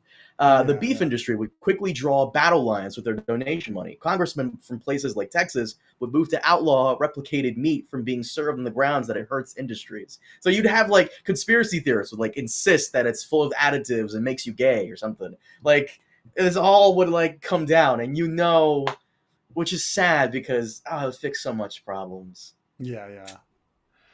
Um, Kyle, Father Bears, eat the stinky fish. There's lots of crazy like weird fish in Scandinavia that are you should definitely try. But the it was Iceland that had the fermented shark that I had once. It's horrible. I don't recommend it. But essentially in Iceland, you get shark meat and then you piss on it. You What? douse it in urine, and then you bury it in the What? sand, Ah, and then it ah. ferments, and then you can like eat it later. And it smells like it tastes and smells like smelling salt. Like it's like I don't know why. Like I had it, and I'm just like, why? Why? Um, but This is yeah, what people mean when they say white people food. Because Jesus Christ, that's disgusting. Yeah, yeah. Um, Traveling to Taipei in a couple weeks. Any lesser known local spots you'd recommend? I don't know about lesser known. I mean, most people try to go to Din Tai Fung at least one time, which is like the premier kind of restaurant. Um, if you can, you know, Din Tai Fung.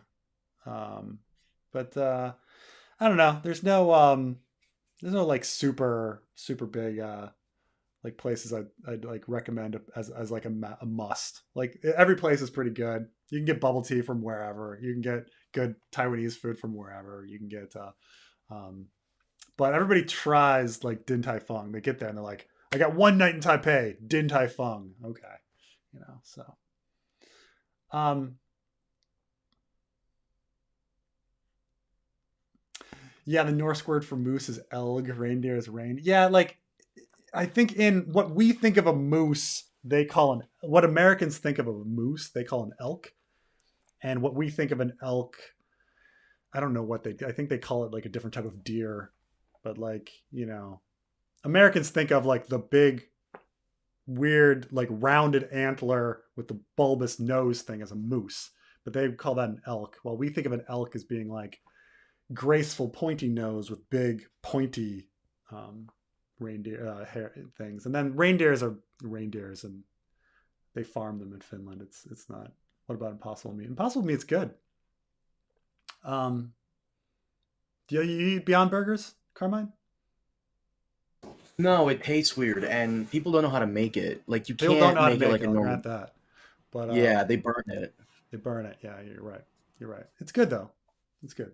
I mean, my For me, Beyond Meat is not there yet. Beyond Chicken, yeah, for me, Beyond Chicken is there. Like, there's some good Beyond Chicken.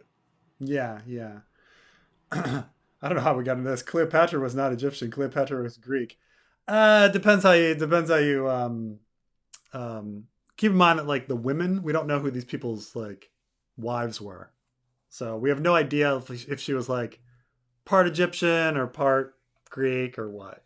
So it's like silly, silly kind of things, like silly questions. Also, like, what does it mean to be Egyptian? What does it mean to be Greeks? Like, it's not like these people weren't intermarrying, like, having various blood into each other, especially along like the coasts with Alexandria and such. Like, so it's hard to say with Cleopatra, but yeah, for the most part, people they think of her as Greek, but um, um, how long does Cleo's family have to be in Egypt to be Egyptian? Very good point, Lauren. Um, it's like, yeah, it's true. She's like born in Egypt. She's like, her mother might be Egyptian. Like at what point does she become Egyptian? Because at some point you're talking like what it means to be Egyptian is some sort of like odd racial component, right? I had this conversation with my wife yesterday about so because our kids are half white, half Asian.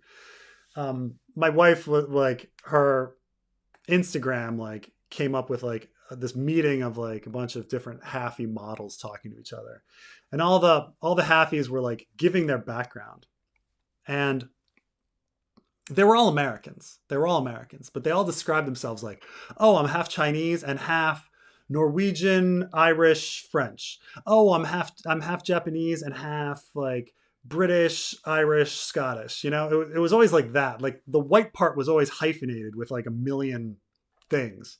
The Asian part was always very broad.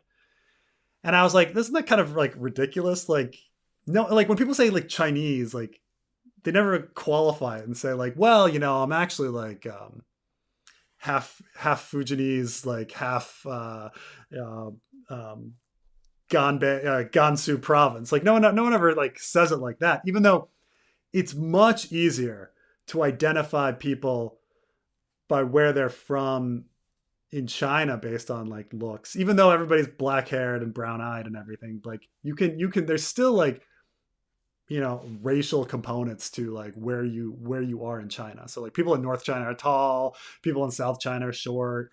Like people talk about how like women from Chengdu are the most beautiful and all these sorts of things.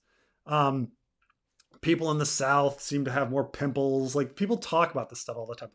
Not to mention like Uyghurs and Tibetans and stuff like that.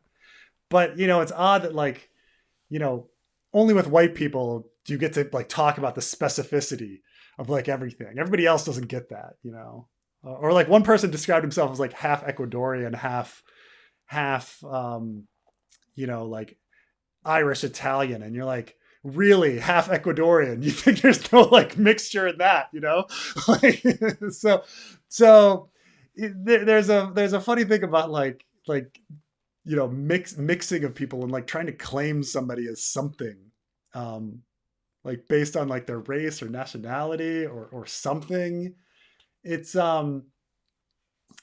it's really difficult to figure things out. And like having spent time in the Middle East, it's it's like people that are from the same place. Like there are whites and black people who are both Palestinians. They're you go to Syria and it's like a guy has like white skin and red hair and somebody else is like super tan, and like the idea of race kind of like falls apart in the Middle East. It's very interesting, but it's weird, these questions about like why is it important what Cleopatra was? Like why is it important either way to claim that she was Egyptian? Like how is that empowering? And why is it important to claim that she's Greek? Like why is that empowering? Like what is the point of like the discussion? Like why is she not Egyptian for having been born and raised in Egypt? Like why is she, like what makes her Egyptian? Because then you start asking these questions, like what makes people American? Like how American is Carmine? You know By the way, how like American is anybody? by the way, I've never heard I've never heard the term halfie before you said it like a few streams back. Mm, Never heard that before in my entire life before you said it. Did you? yeah, Did you ever hear that before you came to Taiwan? yeah, because I went to college. Oh, My you college went, is filled with like Asians and white people, and like there's lots of halfies, and you know, really? plus Like you that, spend time that in that term Asia, you comes meet up? people that are half. Yeah, I mean, a minute after college, I went and I lived in China and Taiwan, and you end up with like American. So when you travel to China and Taiwan, you run into a lot of American born Chinese, Chinese born in America, Taiwanese born in America, halfies who like go to the motherland to see what it's like. I mean, you get a lot of these people, and so you run into the term a bit. But this is true. It's important because people have made it important. I mean, true, but it's all silly and not really important. Like, I mean, on the other hand, it's kind of neat to like go to Egypt and look at the so Egyptians strangely have a very high rate of baldness, and it's kind of funny going to like look at hieroglyphics and how often the people are portrayed as bald, in the hieroglyphics, which is kind of funny because you're like, oh, looks like. Or when you look at when you see like painted, um so in the south of Egypt you have the Nubians who are generally darker than the northern Egyptians, and those 5,000 years ago, the paintings still portray them kind of looking with the same shades. Like I do admit that that's pretty interesting as well, but yeah. um,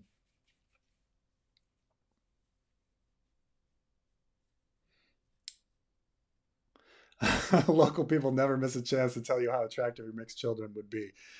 It's true, or how attractive your mixed children are. It's amazing how often people stop and like tell me like how beautiful my sons are. It's yeah, it's someone was bringing this up the other day. Oh, it was I was watching a JJ McCullough video. It was about, um he entitled it "The Most Annoying Things About Being Gay."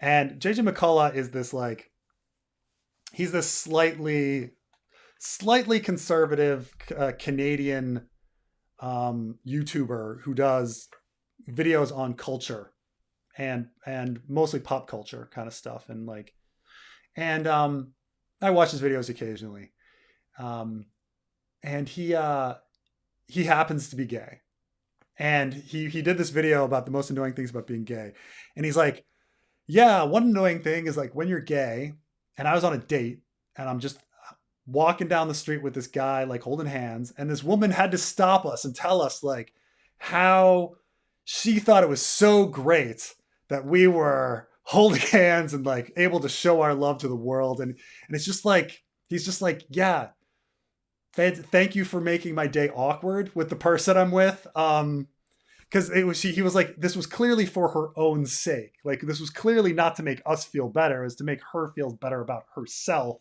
and how accepting she is that she went and she told somebody this. It's kind of the same with like the halfies, like they're like, oh, it's so like your kids are going to be so beautiful. In some sense it's like somebody telling you like, oh no, it's really, I'm really on board with like the interracial relationships, I just want you to know how accepting I am. Like, great. Great. It makes him feel better. Come on.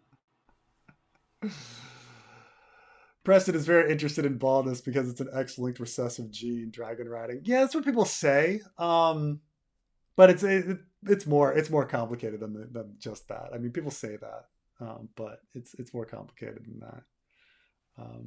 There's definitely like other aspects to it than just, it's not one single thing, you know. Yeah, people do love to virtue signal. That's the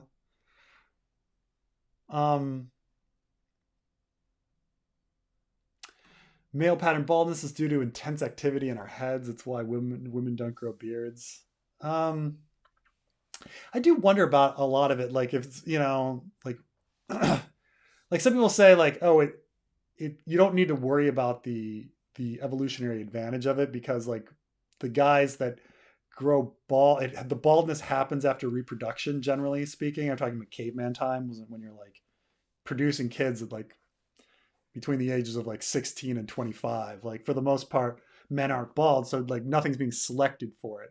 But on the same time, I do wonder if there's like a vitamin D intake thing or something like that. Like maybe, you know, they wanted people to get more vitamin D, but um, but but it's but you know, activity in the head, like people thinking and things like that. I think, you know, I'll take that as a joke, Ross. I don't think you were really saying that because, you know, lots of women do act. There, women. There is female pattern baldness.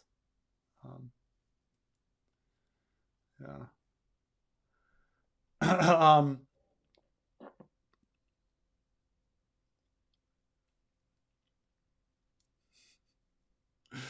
Has to suck to be one of the oldest civilizations in history to be painted with a brush the size of an entire continent. The thing is um stereotypes and using these broad strokes, um it's not just the fault. I would admit that it's largely the fault of the other, it's largely the fault of the outsider, but it's also the fault of um the people themselves. So like with China specifically, China was united under Mao, and so there is a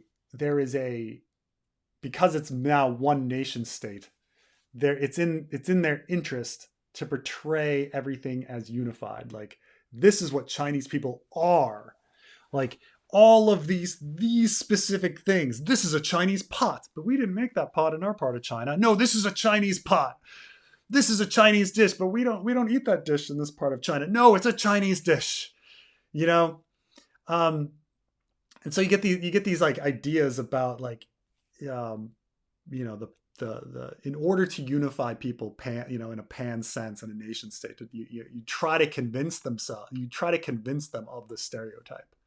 Um, you know, and I've even for negative things, I've had people that are like, you know, like Irish people that are like, oh, you know, I drink because I'm Irish, and you're like, doesn't everybody drink? And why would you like lean into that stereotype? Like so.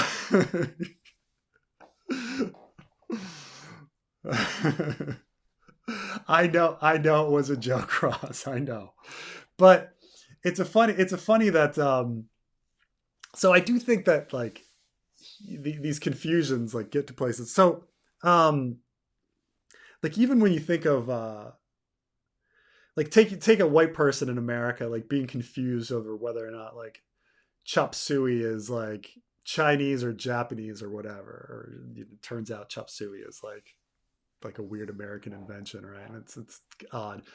Um, the thing is, when you go to an Asian restaurant in America, like the Chinese restaurants in America all serve sushi, which is really odd, like if you're like, and so you get this like pan but it's like the owner of the restaurant is Asian, so they're the one doing it, like, or like, somebody arriving, and there are a lot of people that arrive in China and like associate it with fortune cookies, and you're like, well, the problem is that every Chinese restaurant in America had the fortune cookie. That wasn't white people doing it, that was somebody marketing something to white people doing it. So it's this is a good one. Nationalism is the worst type of LARPing. There's a lot of that. I'm not racist, I'm just Argentinian. Oh my. I think as Taiwanese, we just like foreigners, so don't take it the wrong way. That's the thing is it's they do, and a lot of times people are looking for an in to talk to you, so like they have, one thing is just like it's an honest thing. Taiwanese people are very sweet, unless they're on top of a moped or on top of a motorbike. Then they're the worst. They're the worst person. They're the worst people ever. But they're very sweet, and they do like foreigners, and they do like outsiders, and they do like strangers and everybody, which is an unusual thing. Most cultures are very very fearful of outsiders, but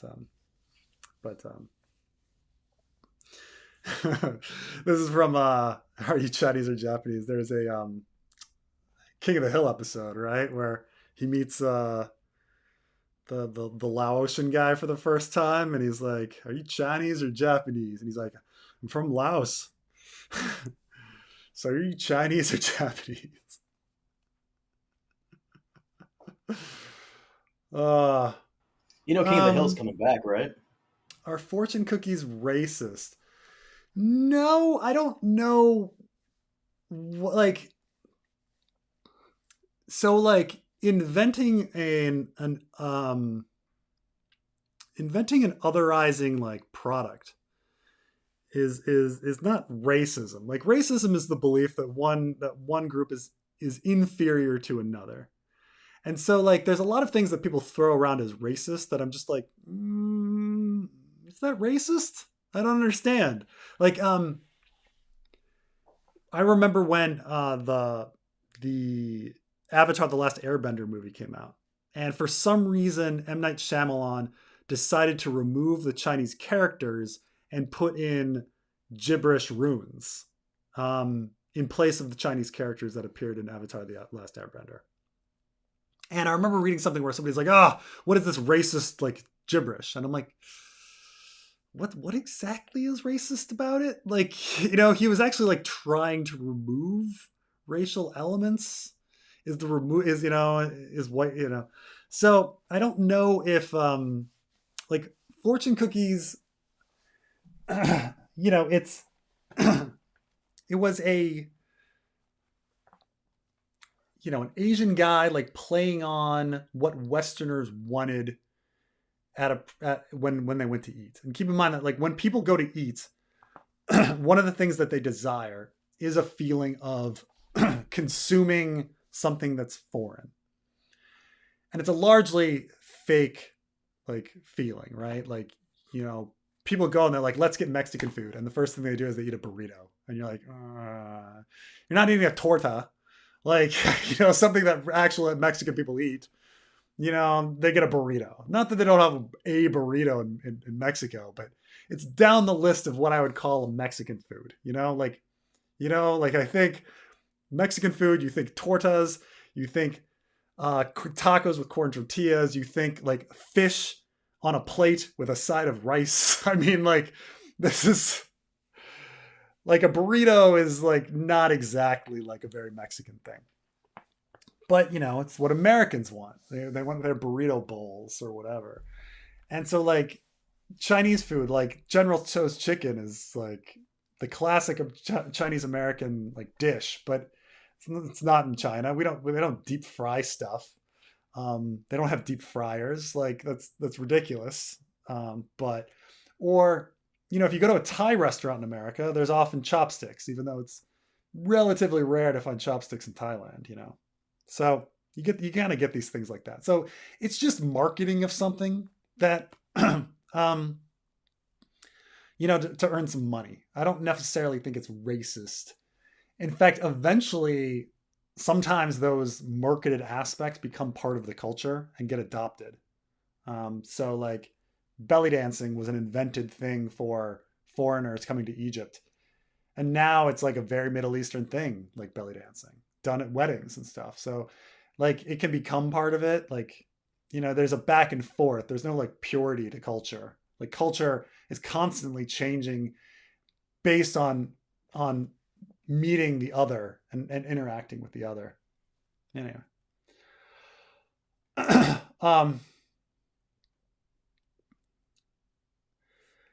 Oh, I mean, it's very funny for Anglo-American director remove every East Asian person to replace them with Indians and white people. Um, isn't the director is M. Night Shyamalan? He's an Indian. I mean, he's an Indian guy, right? I mean, he's a Indian Brit, isn't he? What's Indian American? I'm sorry, I don't know why I thought he was British. Indian American. So Actually, you saw the movie, right? The yeah. live action. I think the reason he changed the actress who plays I've never seen the cartoon, so Uh, but the girl, the Katana, whatever her name is, the waterbending sister. I think the reason he gave that girl the role is because I think her parents are like movie execs or something. hmm. So if he changed the girl, then he had to change her brother, so that makes sense. And blah, blah, blah. Yeah. Yeah. I mean, yeah, he's from Philly. That's right. I remember that because all of his movies take place in Philadelphia. Yeah, I meant Indian American. Yeah, it's. I mean, getting movies made is weird. It's all about marketing. I mean, it's not. I think like worrying about the racism in the products we consume is down the list of like things we need to worry about racism about. I mean, we should worry more about like laws and what's being taught in school. The problem is that like day to day, we don't vote every day.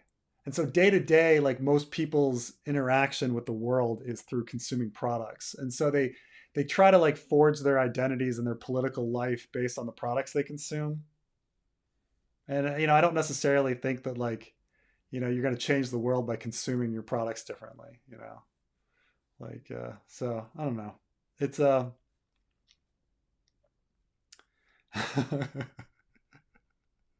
That's right. She was in Transformers 4 where they incorrectly used the Romeo and Juliet law. That was a really random scene. Do you remember that in Transformers 4? Which one is Carmine? four? It's the first Marky Mark one. So Oh, for I some vaguely remember that.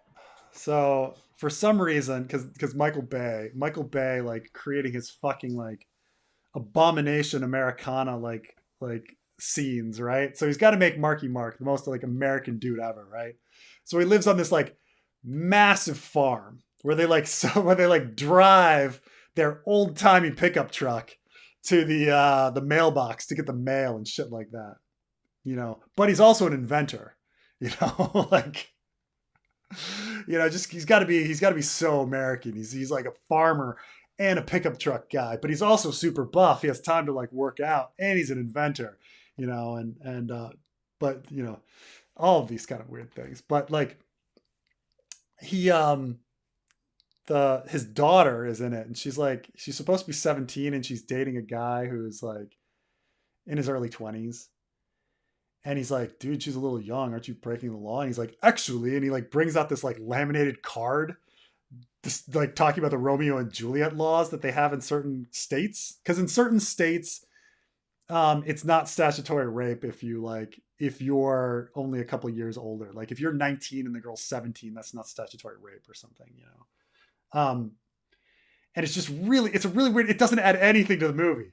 It's like this like very long scene about a dude giving a card to a girl's father saying, yes, I can totally fuck your daughter and it's not illegal. Like it's just like out of nowhere. Like it's so has nothing to do with the movie. Nothing to do with the movie. So weird. So weird. Oh. Oh.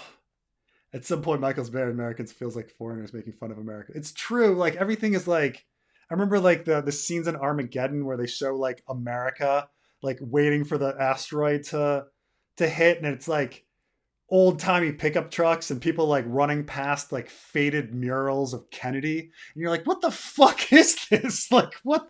Where do you live? You live in like the gift shop of a Cracker Barrel. Like it's just like this fucking like weird Americana like myth. Oh my god. Oh gosh. Anyway, I've been on here 3 hours 46 minutes. Thank you, Carmine, for being with me. Of course. I will talk to you all next time. Thanks a bunch.